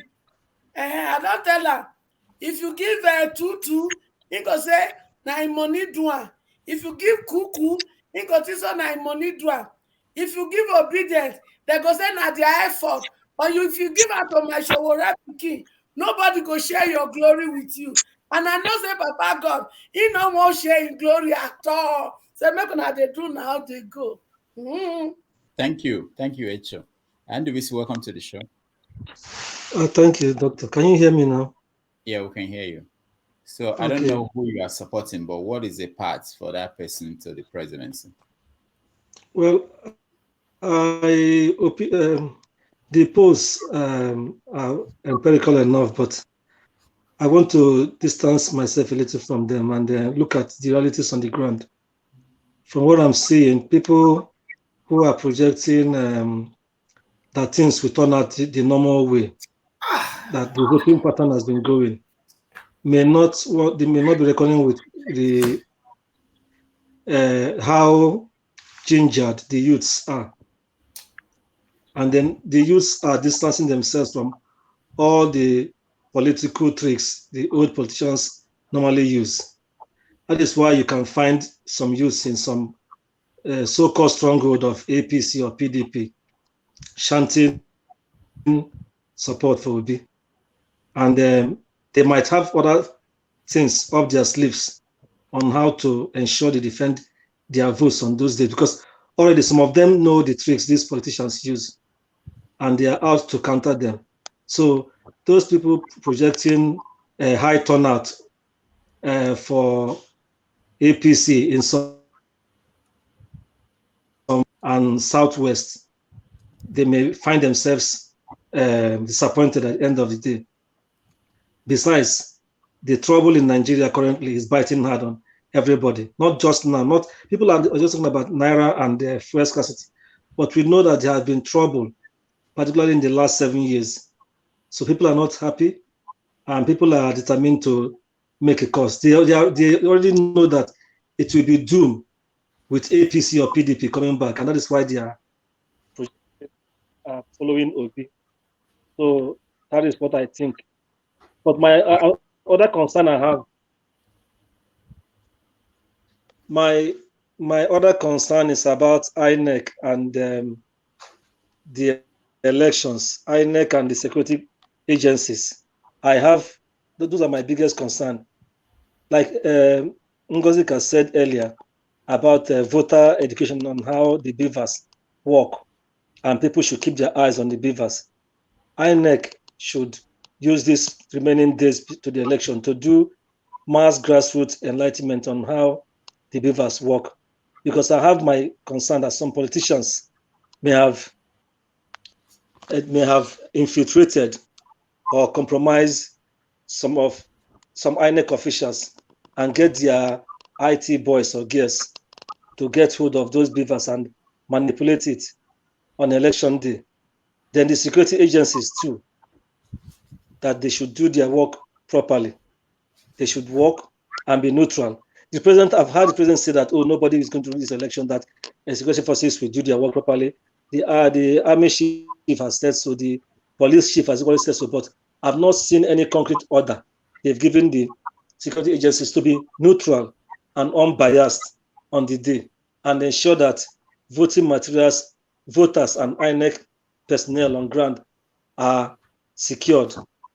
Because the two things that will determine this election, apart from voting, what will compromise the voting are violence and INEC officials being bought over from the grassroots level to even the national level. All right. So people are already saying that some places beavers may not work. I don't know if it's going to be true, but these are the things that some politicians, because what they usually do is when things are not going in their favor, they will now start their machines, their rigging machines across the country to manipulate things. So we all should put our eyes on INEC and ensure that INEC does the right work. Look at Lagos now. The INEC reg there, I don't know if they have reversed it now. It says it's going to use the Lagos parks and garage management personnel to distribute voting materials across Lagos. And we all know that that particular agency is under the APC government in Lagos. So already that is a big red flag for rigging. So that is my concern. Thank you. All right, thank you so much. Let me play this and get some reactions from some of you. It's a concern about something that I don't think we've talked about, how you actually win this presidency. Let's watch. Whole idea around the 2/3 majority of local governments as required. Yes, if you can put at the table there, this is very important. We must move away from what happened in a highly contested elections like this. It is better, all of us, to know what's required to declare the President of the Federal Republic of Nigeria. If you can have the two tables there, which of course I've also made available to my former to my commission, is very important. First, you need to tell 25%. Now, this is with respect to states. If you look at this table, it is INEC to now deal with this, to come out with the final position. Hold on to this table first. Now, I want to speak to this table. This table, it shows that in each state, you need require 25% in what is the 2/3? What constitutes 2/3 of Abia state that has what you call 17 local government? From what you could see here, mathematically, those of you who are good in maths, you can see that out here. It is now 11.3. Can you fractionalize a local government? So which one is the commission going to take? Is it upper limit or lower limit? So in a whole of 20, for example, look at Bauchi State, look at Bayelsa, look at Benue, Gombe. All of these ones that have what we call fraction. To avoid what happened in 1979, it is for the commission to take a decision, whether you are taking upper limit or lower limit. Now, and this goes about, how many of them? About 21 states where we have this set, 21 states. Now, go to the second table quickly. Now, the second table, is one that is very clear. Two-thirds that is required in each of the states is very clear. That's the second table. Now, this about 12 states. If you look at Adamawa, it has 21 local government. It gives you just 14 local government where you must score 25%. That is very clear, unambiguous. So a returning officer should not be confused on that day. Voters, those who are campaigning, you now know that it's actually 14 as you require. Please take it forward. Now you find out that, yes, Federal Capital Territory, you need 4. Imo State, you need 18 because it has 27 local government. Imo, Jigawa, Kebbi. And both of them, you require, no, Imo, Jigawa, they are 27 local government respectively. 18 local government. Now, any state where anybody will be declared, you must less than 18 local government. 17, 16, anybody declared beyond this one is unconstitutional.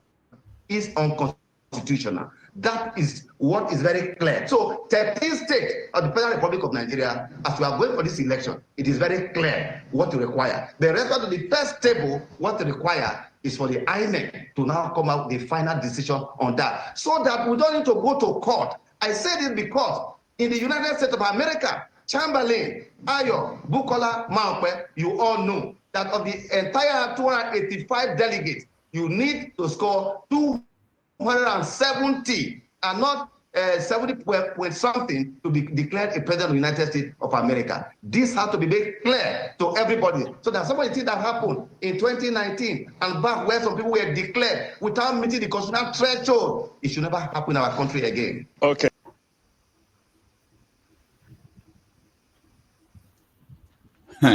Who was declared president without meeting the constitutional requirements? Who knows? Kolata, do you know? 1979, Shagari. No. Oh, no, he was talking about 2019. 2019. 2019. Yeah, I don't know what he's talking he was about. implying that Buhari did not meet the no, it's saying nonsense. Buhari met the requirements well. I don't even know what that guy is talking about. The fractional local government. Like, come on now. You round up, you round down. What is he talking about? I mean, when you remove room of doubt, I mean, they explain the system, which if you all want to remove the argument of rigging and all this, you have a system. I mean, explain it to the people. Make it clean and clear. No, Kulata, look at it. He was talking about how you round up the fraction. Do you round up to the, if it's 0.3, do you round it up to make it? You round down. If it's 0.3, you round down. If it's 0.7, you round up. It's pretty straightforward. I think INEC really needs to come out and clear the air on this before the election, because there was another part that was controversial that one of the lawyers had to write to INEC. He says that you must win 2/3 of the states and the FCT. That part was very controversial.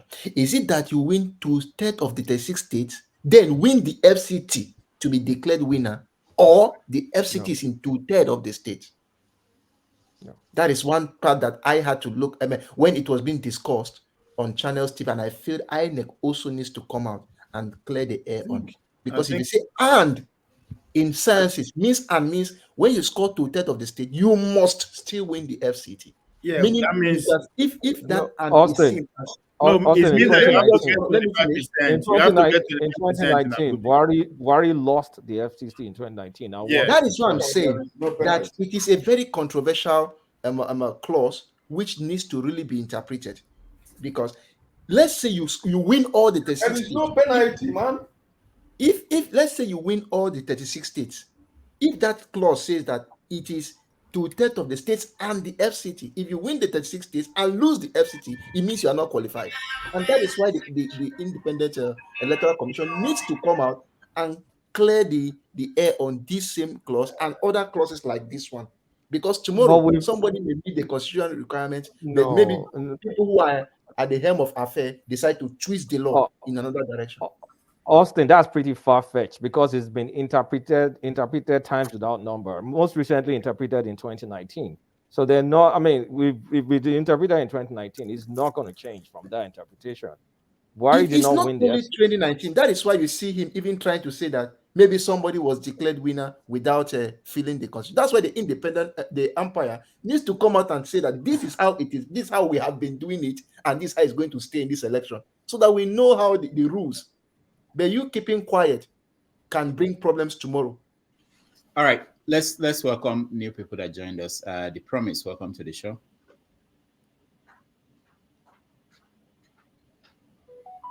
Majis, thank you, Majis. Thank you, everyone, and good evening or good afternoon, wherever you are.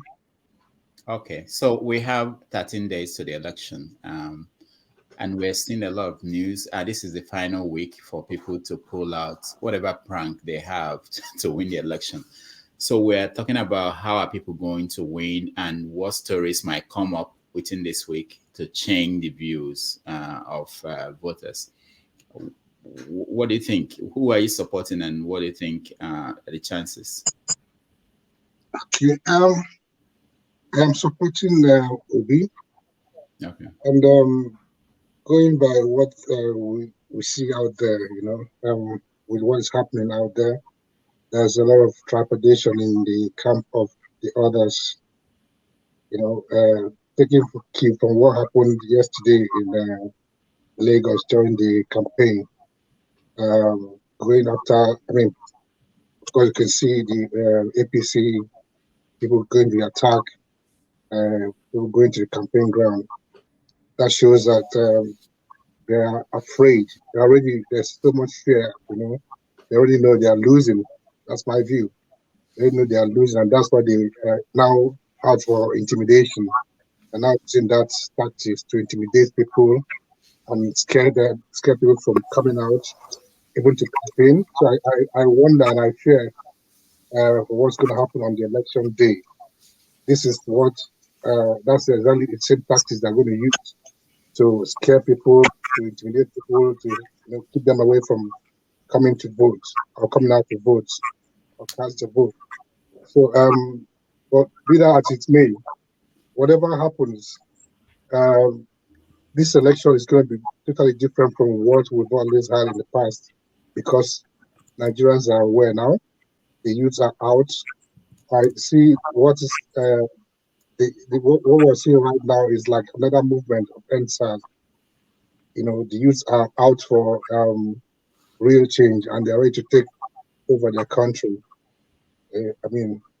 From these criminal elements. So, yeah, that's my view. Thank you, The Promise. Justice, welcome to the show.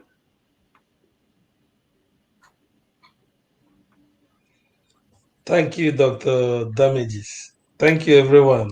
Yeah, Justice. So we're trying to find out who are you supporting and how is that person going to win the presidency? I know. It's my candidate. It's so funny. It's so funny to ask me this question, because there's nothing like Nigeria in my world, because it's a father deceiving Pekin is what Nigeria is doing to their people, So whoever is in this election is doing it for his own personal interest, because they're not going to even change the thing that is coming. As we are today, a country that is going in election, people cannot even have food in their table. And we have been doing election for the past 60-something years. And we are continuing doing the same thing. And we want a different result. Having said that, if Nigeria want a genuine change, all these youth that are Yahoo that fool everywhere, they are scammers, and they know how to lie. And because Nigeria have given them blanket to commit crime. So now they are hiding an obedient movement, trying to say they want a new Nigeria. And I keep asking them, what happened to the old one? Because for you to get a new something, you must know what happened to the old one you want to dispose, and which they can give example. If Nigeria want a genuine change, I thought Showore could have been in the spotlight for this election. Because when we look at it very well, Showore could have been in the spotlight. Although I have told him, he's my friend, I have told him he's not gonna, Nigeria is not gonna look on his side, because whenever you are saying the truth, you are just in for destruction. They are gonna destroy you, they're gonna kill you, anything, they will make sure that they put you. But you see this Gen Z generation and British establishment trying to manipulate our psychological mind to push that, oh, we are getting a new Nigeria from Obi. And I asked them simple question that have not been answered. Obi lived in London for the most early part of his life. For me, if I said I want to be a governor of any state in Nigeria, I live in California, or I have lived in Hong Kong for 2 years. At least I have to replicate what I see in those cities for me to even say I did well. But none of them can even place a hand on the. I don't know why we cannot even reason. Like, it's a problem for me to see somebody who, Obiano, the past Anambra state governor, he lived in Texas, to show how black people reason. I keep saying this thing. He handed over power today. The next morning, he's already at the airport to move back to Texas. Today in Osun, the man there lives in Atlanta. Today is the governor of Osun State. This is the people. Now, we are going for presidential election. Instead of these people to go to my village in Okigwe to tell them what they're going to do in Okigwe, they went to Chatham House to tell them what they're going to do for Nigeria. Is it how we want to govern? You know, it's a shame. So why are we deceiving ourselves, our people, talking about this election? So you can talk, we can talk anyway, because as a people, we don't want to disturb our mental health. It makes it easy for us to say, when you see people shouting obedient, because you don't want to go to that side that is very, very painful. If Nigeria want a genuine change through ballot box, people like Showore should be on the front. People like the man in SDP, these are intelligent men that can change but here we are talking about 3 candidates that have been a part of the establishment for the past 24 years, and we are still repeating what we have done before, and we are looking for, my brother, for me, no election in Biafra land. All right, thank you, Justice. Chief Chuka, welcome to the show. Hello, Dr. Damages. Thank you for having me. I really want to appreciate you and what you've been doing. You know, I've been following your show, and I thank God that I'm able to join you today. So I want to quickly talk about, just as I said the last time we met, you know that I'm an Obi supporter. And also, I used to be one of his greatest critics, but for the past few years, I really turned obedient. I also love Showore. Showore is a very nice guy. You know, like when you hear what he says, and he's especially the restructuring and everything, and then about when he talked about the constitution, why we need to change this constitution and everything, and that is what he's saying is valid. It's a valid point, and personally, I support that too. But the reason why I chose Obi to Showore is that Showore, I can't really have something to, judge him with. Okay, let me take for instance. I know he owns Sahara Reporters. If he brings out and shows us, look at what he did in Sahara Reporters. Look at where he took Sahara Reporters from a company of $100,000 to probably a company of $10 or $50 million, and how he did it. And maybe that will be one thing, that will be his selling point. And then we'll come and say, oh, this guy knows about the economy, he knows what to do. But Obi is not, nobody's perfect, but he's tested. Obi has been tested in Anambra, where he came in, the government house was burnt. Anambra was a state whereby the governor at one time, Ngige, was kidnapped. No other state has ever seen their governor being kidnapped. That was how bad Anambra was. He came in, no Abga House of Assembly member. He was there. They threatened to impeach him. They impeached him. They did all sorts of things. The Abga wasn't in the federal, but he managed to pay up the debts, build up all the things he needs to build up, and pay up all the pensions and gratuity, and also save. He's not perfect. He might be as corrupt as any other, but at least I have something to hold and say, look, I know that this guy, because of what the problem we are facing, I believe that when this guy goes there, he will work he will work as hard as he can to see that there is an improvement. I'm coming to one thing I noticed. I was watching Tinubu's interview. That was, I think, a few days ago. I don't know if it was yesterday. So he was talking about the three of them, three candidates that are available now. Remember, when P2B started, Tinubu never accepted that P2B was a credible candidate. Tinubu didn't see P2B as a candidate. Now, the almighty Tinubu is now saying the three candidates. He doesn't want to say anything, so that they'll steal his ideas. You see, they already know that something is going up. Everybody knows this election is for all of them to win or lose. But I believe and hope that Obi wins. And coming to the main question you asked about this election, about the fraction, I watched the news when the INEC guy was saying that, and it's something we should really think about. And Augustine also mentioned about Abuja. That is a big question, because the INEC, the law says that you should win 2/3 plus Abuja. So nobody's clear. We don't know because if Obi definitely will win Abuja. So if maybe by default or by mistake somebody else wins and don't win Abuja, that is something we have to look in. Maybe INEC, just as Augustine said, INEC has to come out and then give more clarifications on that. I beg Oga. Hold on. I just want to ask a quick follow-up question. Make I say one thing.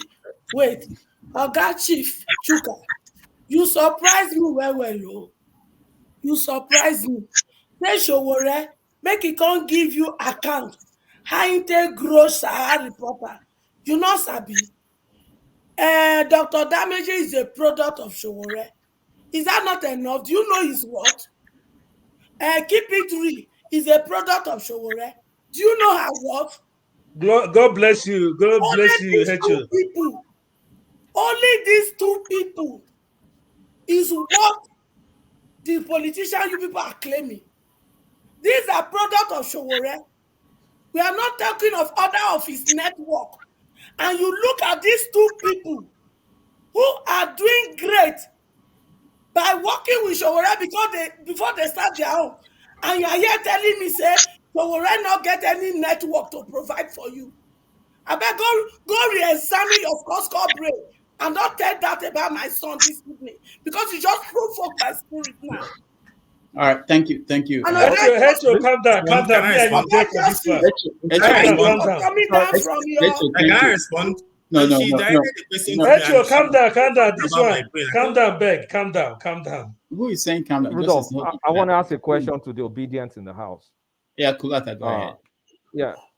For the people that are supporting Obi, do you see Obi as a visionary or just a pragmatic leader? How do you see him? Is he a visionary or a pragmatic leader? Okay, let's hear from Chuk. Unmute yourself, Chuks. I have great respect for you. You are. I've seen some of your interviews and everything, but I think they always accuse obedience as being the ones that are bullied, that want to talk down on you and everything. But you are here not saying that something is wrong with my brain. I don't take offense anyway, but I just want to put it out there. So what I meant was, let's take, for instance, I believe Dr. Damages is here in the US, I think New York City. I stay in New York City too. When Trump was coming to become the president, you know, his selling point was he was talking about his business, how he grew his business and everything. I'm not saying that Sowore should come and tell us, I mean, how account. No. That's not what I'm saying.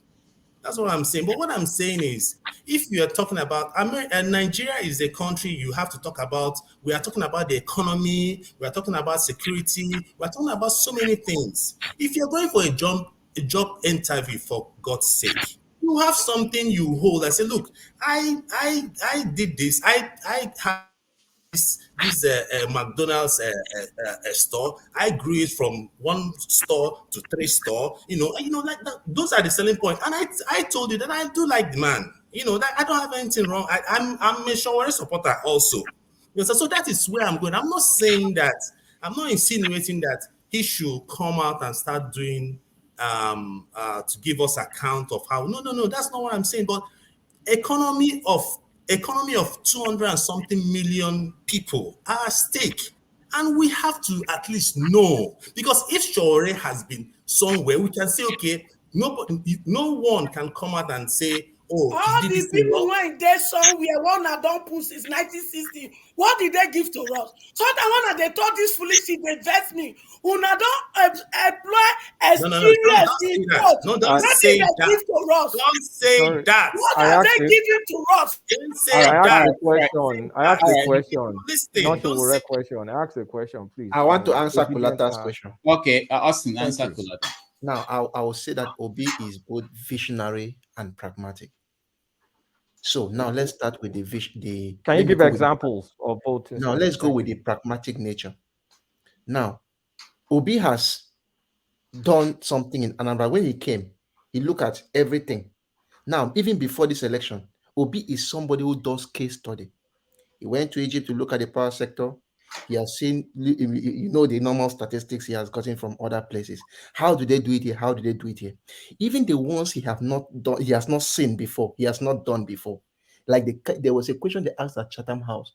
He said that if I don't know how to do it, I will go where they have done it to learn it. So if you learn everything, you can look at the basic concept, then try to put it into some working principles and try to make it work. Let's look at visionary.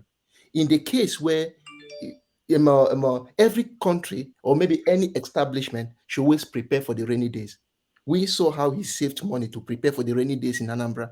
It is how they call him. Obiano came, may have used the money for something, I don't know. But generally, every human being, a father in a house, you should always keep some money in case my child falls sick, or you need to put some things in place. Okay, there was one thing he also said, which was very important. He built I don't know how they call it, finance unit for the Anambra state government. They asked him that your IGR did not increase much, but Obiano increased it. He replied by saying that, yes, it did not increase much because I laid the foundation. Obiano built on the foundation. Within no time, the IGR also increased. So it therefore means we think of the future, what will come. And we do the ones we can do now by learning and making sure that we can do it now. So I see him as both pragmatic and also visionary. All right, thank you, Austin. Raph, go ahead. All right, I will tackle multiple points. I don't know why the guy who doesn't like Peter Obi is jumping on to answer, but and I have something for you too, by the way. So I see Peter Obi as I don't even know if I would identify him as pragmatic or visionary, but I agree with what Austin said. And for me, it was after he talked about when Adiola was trying to trap him in an interview, and he mentioned going to Egypt and Morocco, and he spoke to one issue that I have with most of our people, where we are always looking at China. You want to go and look at Dubai, or you go and look. Most times you start looking at Africa. Look at your fellow African countries. Look at the solutions, because I've always said there are a lot of African countries doing things the right way, but because of this, our inferiority complex and our over-sabi, we try and act like we need to overdo things, and then that's how we create white elephant projects that would 20 years later, like Onikan Stadium. How many years did we spend to build that, and how much money? Go and compare how much to other countries. The Nelson Mandela Stadium that they built. Let me use stadium as an example, since we are all crazy about football. English Premier League, our colonial master. So, yes, the guy talked about ports. I've not seen anybody, Showore included, so Showore people get angry, start getting angry now. Everybody included, talk about the ports, how you utilize your ports like Morocco did. Morocco has the best ports in Africa, right? Peter Obi went to Morocco to ask them, how you guys making your ports work? And yes, we get carried away by this word, corruption. We get blown away and we just shout corruption, corruption, corruption. My guy, sometimes it's easy. Just simplify things. We don't need to get carried away with the big words. So, yeah, we just kill everybody, throw everybody in prison. And, you know, you need to start somewhere. And sometimes you're not, the solution is everybody wants this thing of Jerry Rawlings, where you will kill people. When are you going to stop killing and govern? Sure, people are not ready to govern. You enter there and then you now realize that you have to govern, and then you're overwhelmed with the system. And then Nigerians turn on you. What happens then? So I'm sorry, that's why I don't have time for sure people. And for my brother who says no election will happen. Facebook reminded me yesterday of a note I wrote in 2014. Guess the first person to comment, Simon Ekpa, and he was laughing with me that new Nigerian, we're laughing about Nigerian politicians and all that. And then today, Facebook reminded me of another thing Simon Ekpa and myself were laughing about on Facebook over 10 years ago. I've known Simon Ekpa since 2007. The Simon Ekpa you see now is just a creation of something else. We used to laugh about a lot of things. He's still like even something that I did a few days ago. He liked it. He didn't say anything. He just hit a like. I still have his number. So some of you be jumping about there shouldn't be any election. Yeah, Simon Ekpa has this right to say, don't do this. Meanwhile, I know who his wife is. Some of you have come out here to say, speak against that religion. And it's funny, you don't know your person. You don't know the things that he stands with in Finland. You don't know this person. But I'm not here to release all that. That's for you to go and find out on your own. But the person that is telling you no election, no this, no that, he didn't believe in a lot of the things he's telling you today. But it's just funny how he can control most of you. So Shawari is a good guy, but he should be an activist. To me, he should be an activist. He shouldn't be a president. I don't think he belongs in presidency. And he's a great guy, but activism doesn't belong in presidency. You don't mix those two. You not get finance for my. I don't have the people will decide. I don't have. I want Peter. Wait. But I have an opinion, madam. You have an opinion. I've defended your rights to say something, madam. The people know what they want, and they have the finance. Yes, they do. And if the people say they want to do what will happen. And what will happen if people choose to? If you not win, he try pass you when see that for you. They campaign with your mouth. Madam, I know vex. I know. If you don't win, he still better pass you when you see that for you. I don't say he no better pass me. You can't do what he has. All right. I not talk anything wrong. I call him an act. Okay. So, Dr. Damages, I want to respond to this. My brother that just spoke now. No, you're not responding to anybody. Please.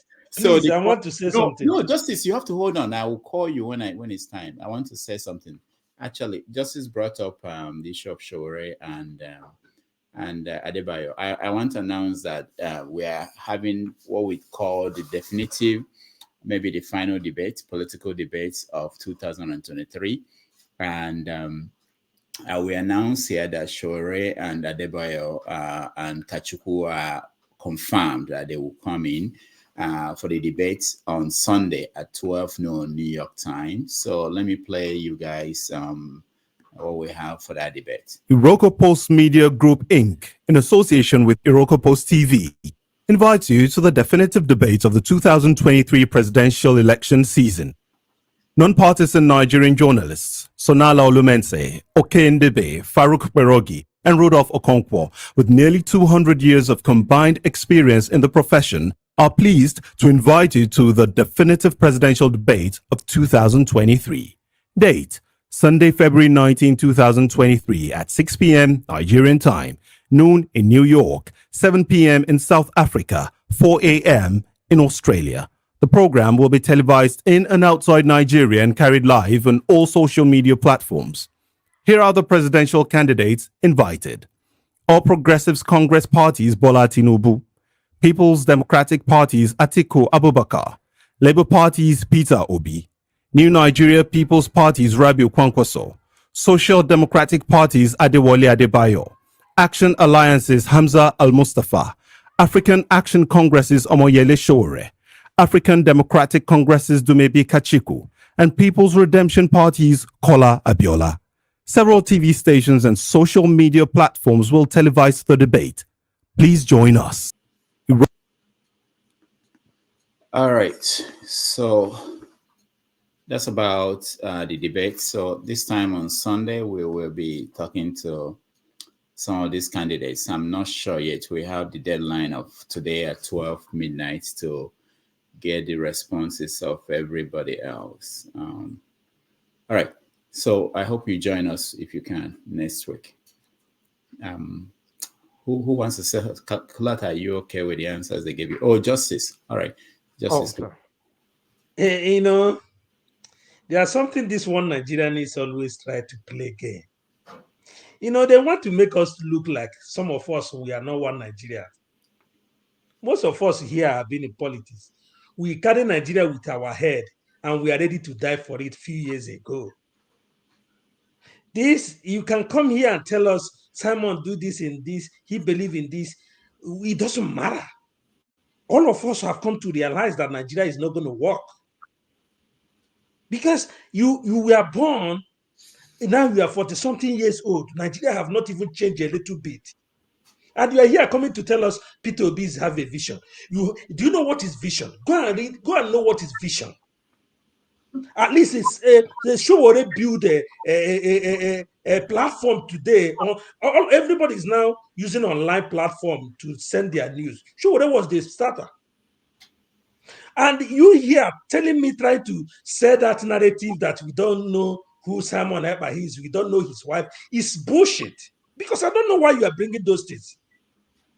Because you come and tell me that Obi have a vision. Obi don't have a vision. If you compare Obi with visionary, he ruled Anambra for 8 good years. Go to Anambra, you will not see any single of his legacy. What kind of vision is that? People have vision for like 20, 30 years. What they will put on ground will sustain whatever they have with vision for the next 30 years. But only one tenure, the whole thing will crumble. And you call that person a visionary? You must be kidding, man. People build America. Washington has still, their name are still here because they were founding fathers. Their vision are still driving this nation up to tomorrow. So what are we talking about? So when you want to blackmail people because of their past or what Nigeria is a breed criminality. And to survive in that environment, you must show the atom of being a criminal. That's how you survive Nigeria. Because if you can't tell me in Nigeria, even Peter Obi, why did he agree that he put money in Pandora paper? He accepted it. If Nigeria was a country that is insane people that rule there, he should be in jail or he should disqualify being coming for president. You are calling a vision. I don't know what you people call a vision because we have been normalized criminality. We celebrate. That is why I see some people, I know their business. I know what they do. When they come to tell me Obi, I will laugh because I know Nigeria have given so many people blanket to commit crime. Because when you carry green passport, you a criminal. But when they catch you, now you are an Igbo man.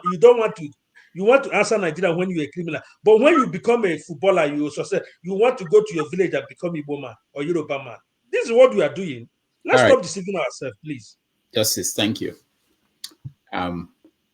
Okay, go ahead, Raph. Yeah, okay.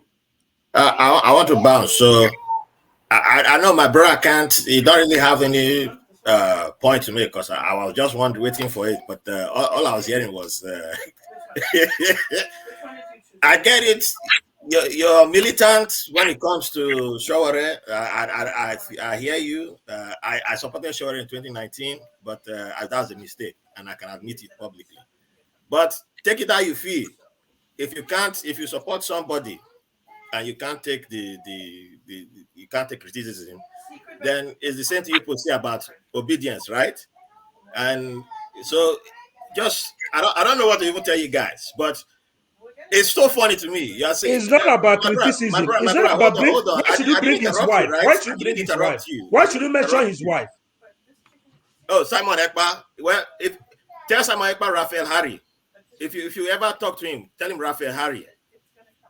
Tell him that you spoke to Raphael Harry. And if he tells you something else, that's fine. But he knows who I am. I give my full name. It's not Raph the Conqueror. It's Raphael Harry. So I'm not hiding from you. I'm not telling you. I'm not saying you are hiding. You can put anything you know about someone on the public domain. I have told you. I'm not doing that. You are the You one. can't put it on the public domain. But Someone let me finish my point. You keep interrupting me, and that's not a sign of a matured person. If you keep interrupting me, so let me finish. Anyway, Kulata, I will respond to you. Sorry, I'm reading two things at once. So, if you are going for Nigeria cannot stand as one country, then stand on that. But if you are going with Shaware, then stand on that too. You don't the two of them don't. It's like mixing oil and water. I don't know which one you want to be on. I believe if I'm going on my one, if I want to say I don't believe that Nigeria cannot stand. There was one time I was like, oh, Nigeria cannot stand, but it didn't make sense because I didn't have a pathway to say Nigeria cannot stand. Everybody would just scatter to where, and I couldn't back it up. That's why I had to come back to a path and say, how do you fix it? And I have to come back to a functioning government. And I have started taking back my words. Otherwise, I have to say Ijaw Nation, or do I say Niger Delta Nation, or do I? And you have to own up to what you are standing by.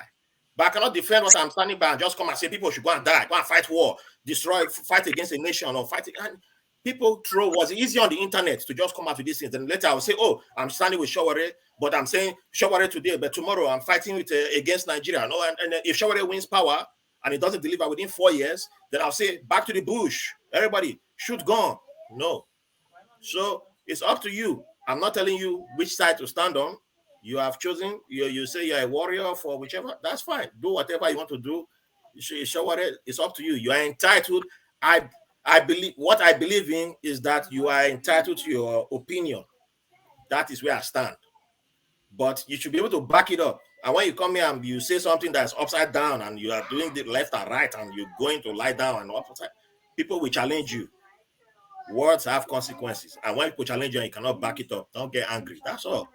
If I call I'm not saying nobody should challenge me. If you challenge me, I'm willing to defend myself. Okay. Mentioning Showore, anyway, I'm just giving Nigeria. I'm just telling Nigeria when they are, if they are honest. Thank you for the platform. If they're honest, Rudolph. If they're honest. All right. But what I'm telling, why I even mention you on my. Hold on. Plata, the message went through. You still need my. Yeah, I'm going to send it to you now. I'll send it to you now. Ovia, I don't like Barcelona, but good luck to you. Madam Hecho, I hope you understood what I was saying. Me and you, we don't have fight. We don't have fight. I said, I didn't insult your candidate, but I hope you if you like, you insult. I didn't insult your candidate. Your insult not make Papa God not do what he want to do for his life. Then secondly, you know better pass my pikin. I not talk say better. When I talk say better pass your pikin. Totally. Now make Nigeria better. Make you see carry your kurukere and I don't want to go back. I don't want to go back. Don't worry. Say they will kidnap you. Now they fight for. So if you like, don't worry. They don't even want to kidnap me, Chef. If they kidnap me, I go call you. I go say make they flog you well. See, look, how you take and if you show what the promise, I'm Chief Chuka. Ovia, you know, say me and you will not to find ourselves. Sleep well, tell your wife make you do it. No, not chicken wings with the job tonight. Not chicken wings. All right, thank you. Raph, thank you. So today is the Super Bowl, and we have to end at 6 in another 27 minutes, unfortunately. But Coletta, you wanted to say something?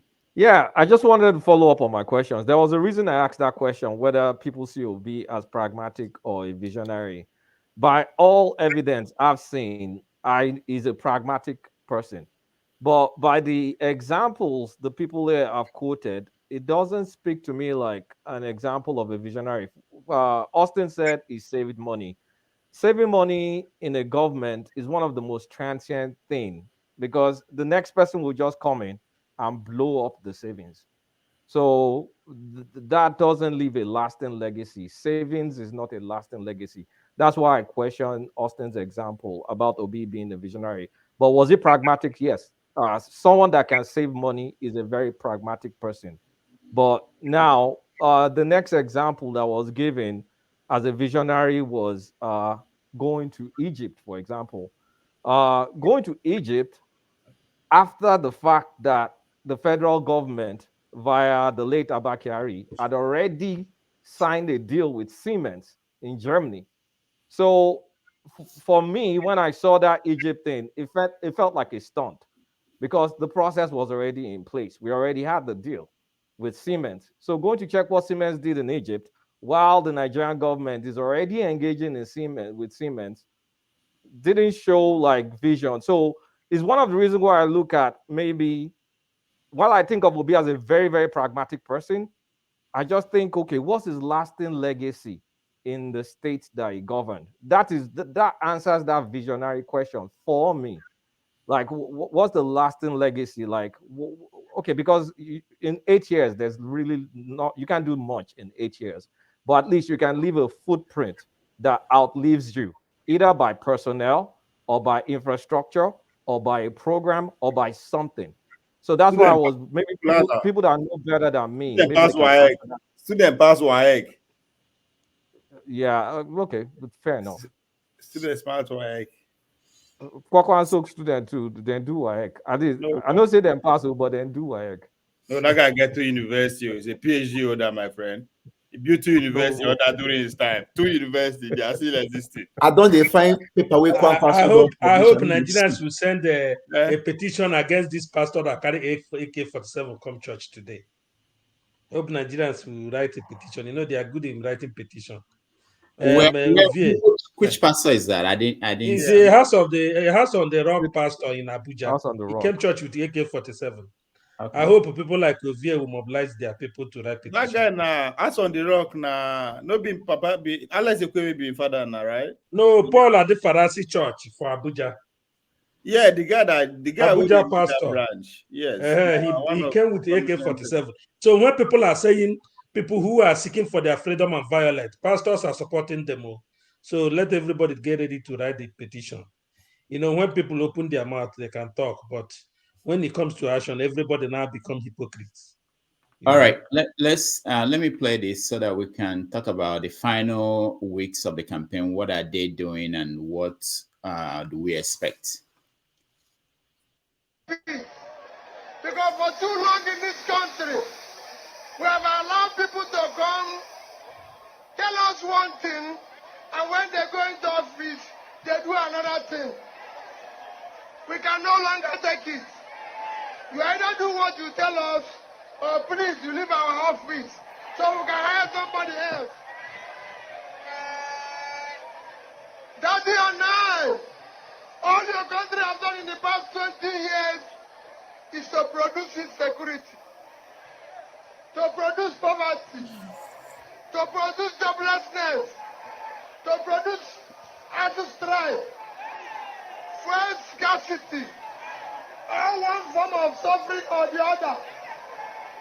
Daddy and I are promising you that we will secure and unite Nigeria. We will secure and unite Nigeria. We will ensure. No matter how many brick and mortar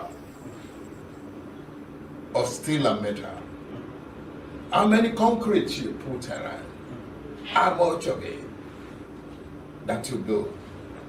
If you don't build successful generation of leaders that will follow you, you are failed. And that is what we must send what we must drive, what we must communicate to the current generation of leaders. I'm very proud. I am a talent hunter. I hunt for good talents of Nigerians.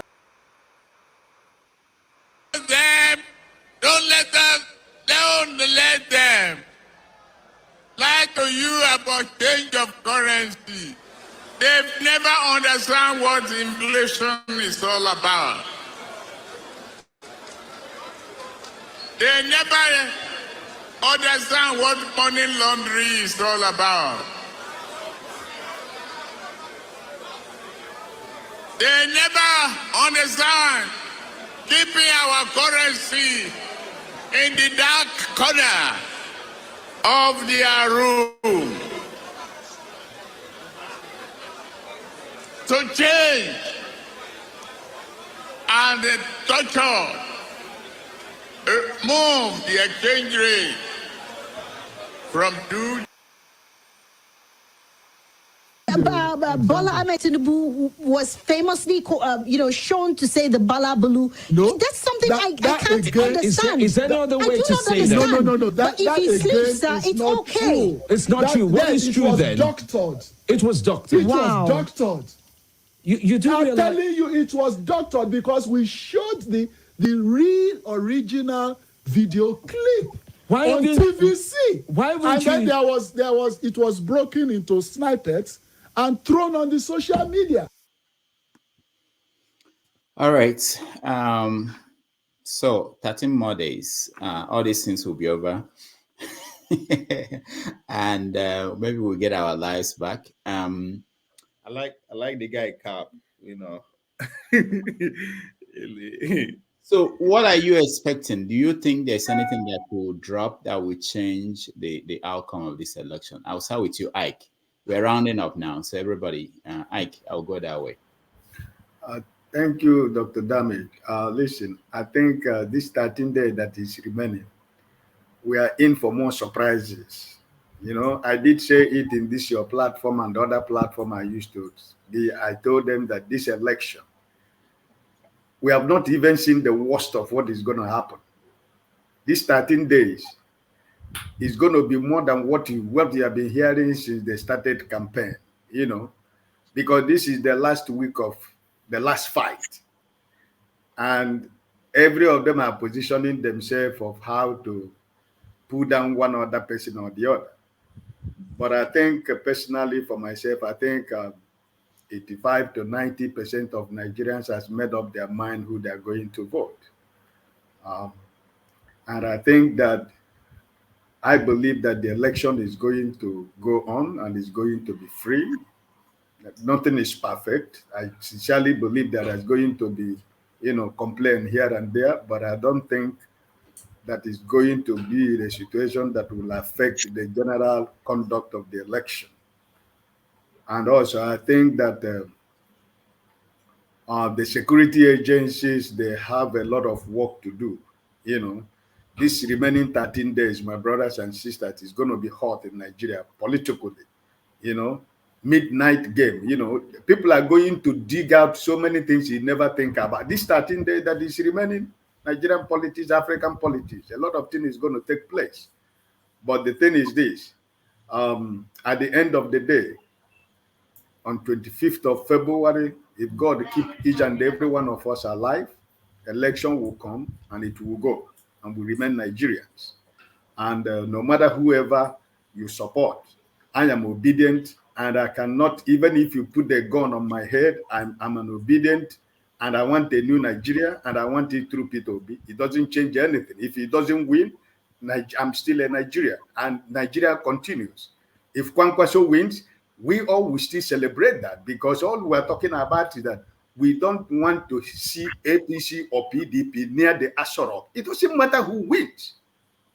It doesn't matter for me personally who wins. But as long as these two political parties that has kept us in bondage for 20-something years, with their criminal structure they talk about, when they talk, they say they have structure. Listen, and I don't care who wins. So whether wins, glory be to God.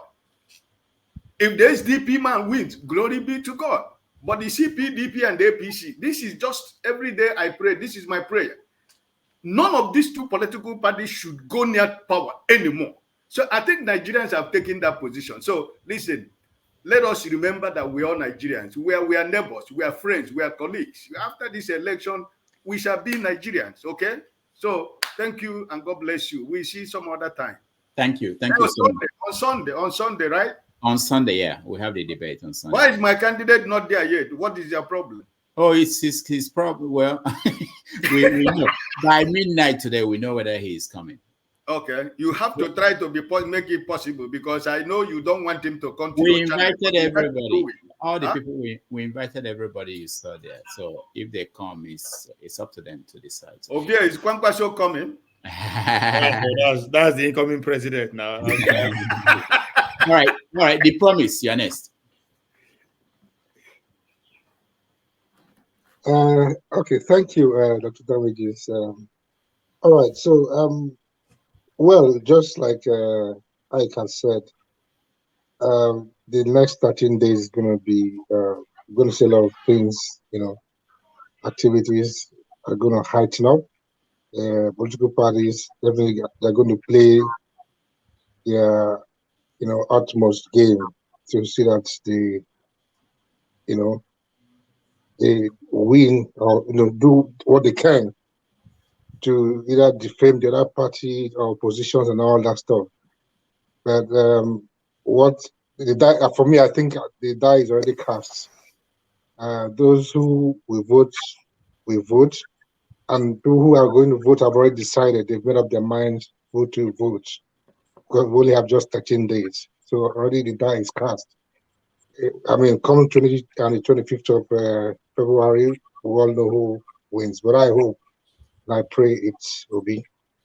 Just like Ike said, I don't want to see a situation where it is Tinubu or PDP or Atiku. That's what I always say. Now, if that be the case, Nigeria is not moving forward. We are going to be worse than where we are today if any of these people wins. Okay. So that's my view. Chief Chuka, is there anything that could happen that will make you change your support for Obi within these 13 days? No, I don't think anything will make me change my support. Probably maybe if he comes to maybe turn around and support Shawore, I'll support Madam H.O. with her Shawore. So maybe that will make me change my mind. But however, responding to the comments on the video you posted, you can see how Bola Tinubu was talking about he made people, and you also showed a video of someone he made that was lying blatantly in our faces about Dr. Tape and people talking about Bullion Van Mistro. That are the people he made. So that is his legacy, So I think one thing I should encourage everybody is just to stay safe and let's not box ourselves for all these things that the election will come and go, and we'll still remain Nigerians and forge ahead. Whoever wins, I just pray that the PDP and APC doesn't. If Sowore wins, fine, better. We'll support him. So I think that's okay. All right, Justice. What do you expect to happen in the Southeast? Let me narrow it down for you because you are interested in the Southeast. So what do you expect will happen there in the next 13 days? And how will that? Because hold on, let me finish. The election is not just people on who are running for office. It's not just Obi and Atiku and Tinubu. Also, your own group, the people who are saying no to Nigeria, you're running. You are in the ballots in a way, in the sense that whatever the outcome is has implication for you and what you believe in. So what do you think will happen what do you expect will happen in the Southeast in the next 13 days? What I expect, I don't want any Nigeria conducted election in Southeast, in any Biafra region. That's what I expect. And because we have done the same thing all over and over again, and we have not achieved any different result. And like you said, every action have a consequence, and we want to take it upon ourselves to tell Nigeria that we are sick and tired of all this whole nonsense, because these are not how human beings should live.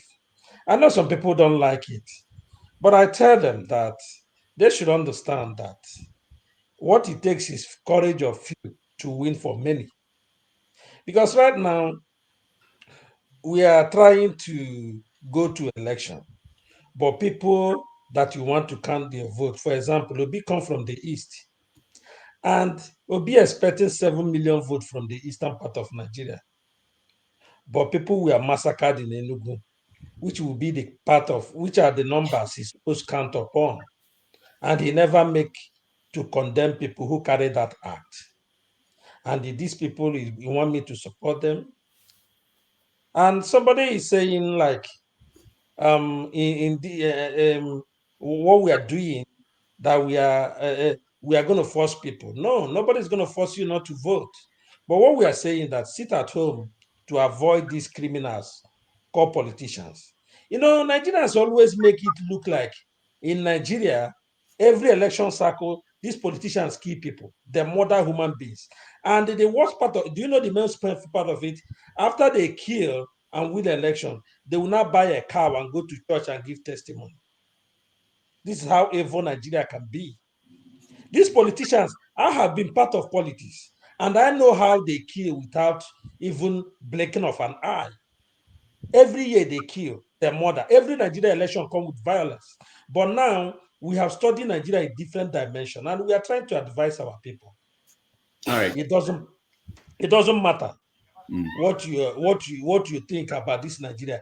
You want to save your life, because right now in Nigeria, guns are in wrong hands. The military you are relying upon is a criminal in the night. In the day, he carries gun as a military. The kidnappers have gun. ESN have gun. Gun is everywhere. To save your life, all right, stay in your house and leave these people. They are evil. That's Justice. what we are expecting. Thank you. Thank you, Justice. Echo, what are you expecting? For those when this I insult people, I dey sorry. But you don't go come here, come they look my face, they tell me say my pikin never do anything. I'm not gonna take am from you. I'm not expecting anything. I'm not expecting the old order to stand. I'm expecting a new order to stand. It is either we get a total freedom through my son Showore, or we get a partial freedom through OP. Either way, one of it will stand. As far as the old order is concerned, it is a no, no, no. All right, thank you, Echo. Aklata, you're next. 13 more days. 13 more days. Okay, what do I expect? It depends. From Atiku's camp, I expect him to ramp up his sense of momentum. You can notice in the past 2 or 3 weeks, he kind of like ratcheted up some momentum. He gained some momentum based on some of these issues, but then he tried to supersize it by saying they're going to be releasing people that will be jumping ship every single day, by saying Obi is talking to Obi and he's talking to Kwakwanso. So it's faking momentum. It's just trying to fake an air of invincibility. So I expect him to do like a few more. What do they call that thing in NFL? Hail Mary. Okay. Do a few more. but you don't do Hail Mary if you are winning. It's Uh, not for those who are winning. He's not winning. I don't think he's winning. That's what I'm saying. Okay. For the Tinubu guys, I expect them to force some unity that is not really united, and they've already started that. I think after Tinubu and Buhari spoke, was it 2 nights ago or something? You'll notice something very, very weird. In the Kebbi rally, Malami was in Kebbi rally. Malami, that Bayo Nonuga was still calling enemy public enemy number 2 a few days ago. You now see Malami and Tinubu campaigning together. It looks so odd. It looks incredibly weird. So I feel Tinubu's outburst has kind of like put everything in the open, and they have to now force some form of unity from now till election, because obviously it does appear some people don't want Tinubu there. Let's not lie.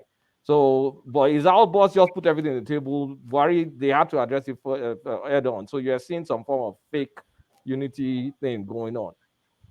From Peter Obi's space, I don't know what to expect. He's done his best. Can he go back and campaign in the north? That's where he's weak. He's very weak in the northwest and the northeast. Those places, you don't campaign in a few months. Like, you need to win their hearts and minds. It doesn't happen in its campaign cycle. Yeah, it takes a long investment in those areas. If he can go back there and campaign, I wish he can go there and campaign and wish hearts and souls without having those numbers there. And because if he's going to have like very ridiculous numbers in the northwest and the northeast, then we don't need to expect what's going to happen. So I wish him luck. Kwakwanso, I also wish him luck. I hope he doesn't sell out to anybody. Uh, Who are you worried that he might sell out to? I mean, Kwakwanso, look, the problem with everybody thinks he will sell out to Atiku, but Atiku has messed him up twice. You know, Atiku is a very shady guy. Atiku is very depleted. Atiku has disappointed Kwakwanso twice. Because, you know, Kwakwanso gave Atiku Kano votes last 2019, which was not enough. You remember that outsized rally that Atiku had with all the red caps? That was Kwakwanso trying to help him. Atiku disappointed him then, has done it twice. So I don't expect Kwakwanso. Initially, I used to think Kwakwanso will eventually sell out to Tinubu.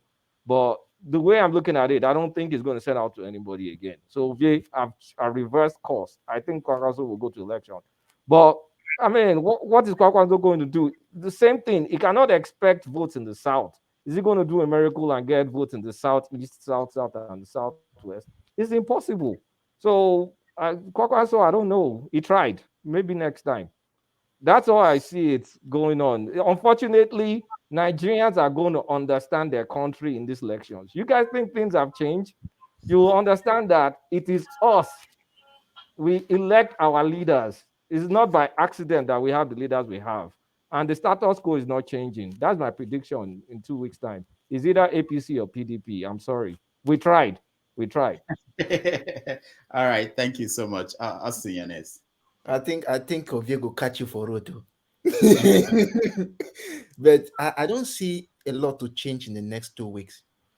I think the best look, I know that Peter Obi will somehow be moving with his town hall meeting from state to state, moving from north to south within the next 2 weeks.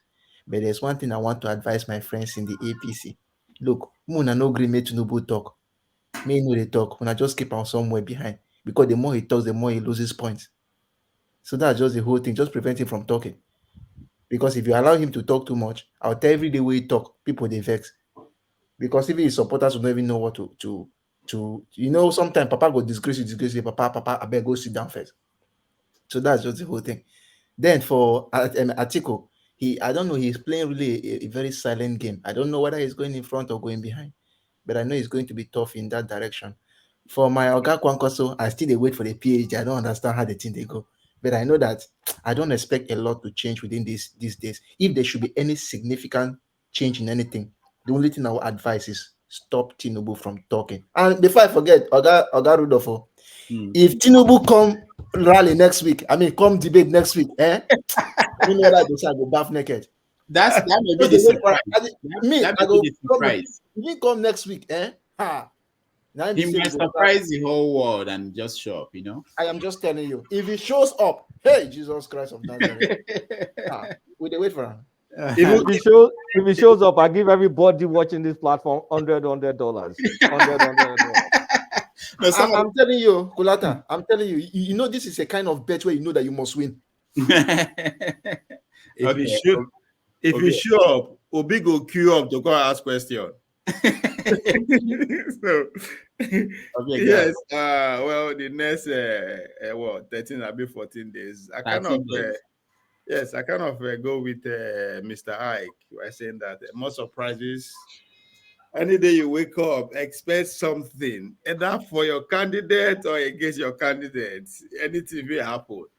Talking there, we're going to see a lot of ox trading. You understand? I mean, the rumor don't they are there? They say Atiku they try send ex-generals, ex-head of state to go back Konkoso to Lule for him, but don't work. Tinubu's that will see make move. Easy get room. We also make because last all of them go understand say now Kokoso Naio the key to Asu Rock. You know, so all of them will try to do whatever into. So a lot of us trading, and Oruma also has it that it was due to the information where the CBN people don't get the APC don't already they move their logistics in terms of cash into various states and make the pull up these tons within the pool. What am I trying to say? Money that will be spent between now and that election night will be more than what they don't spend for the last 3 years. That's exactly what you are going to. You think will happen as it go on.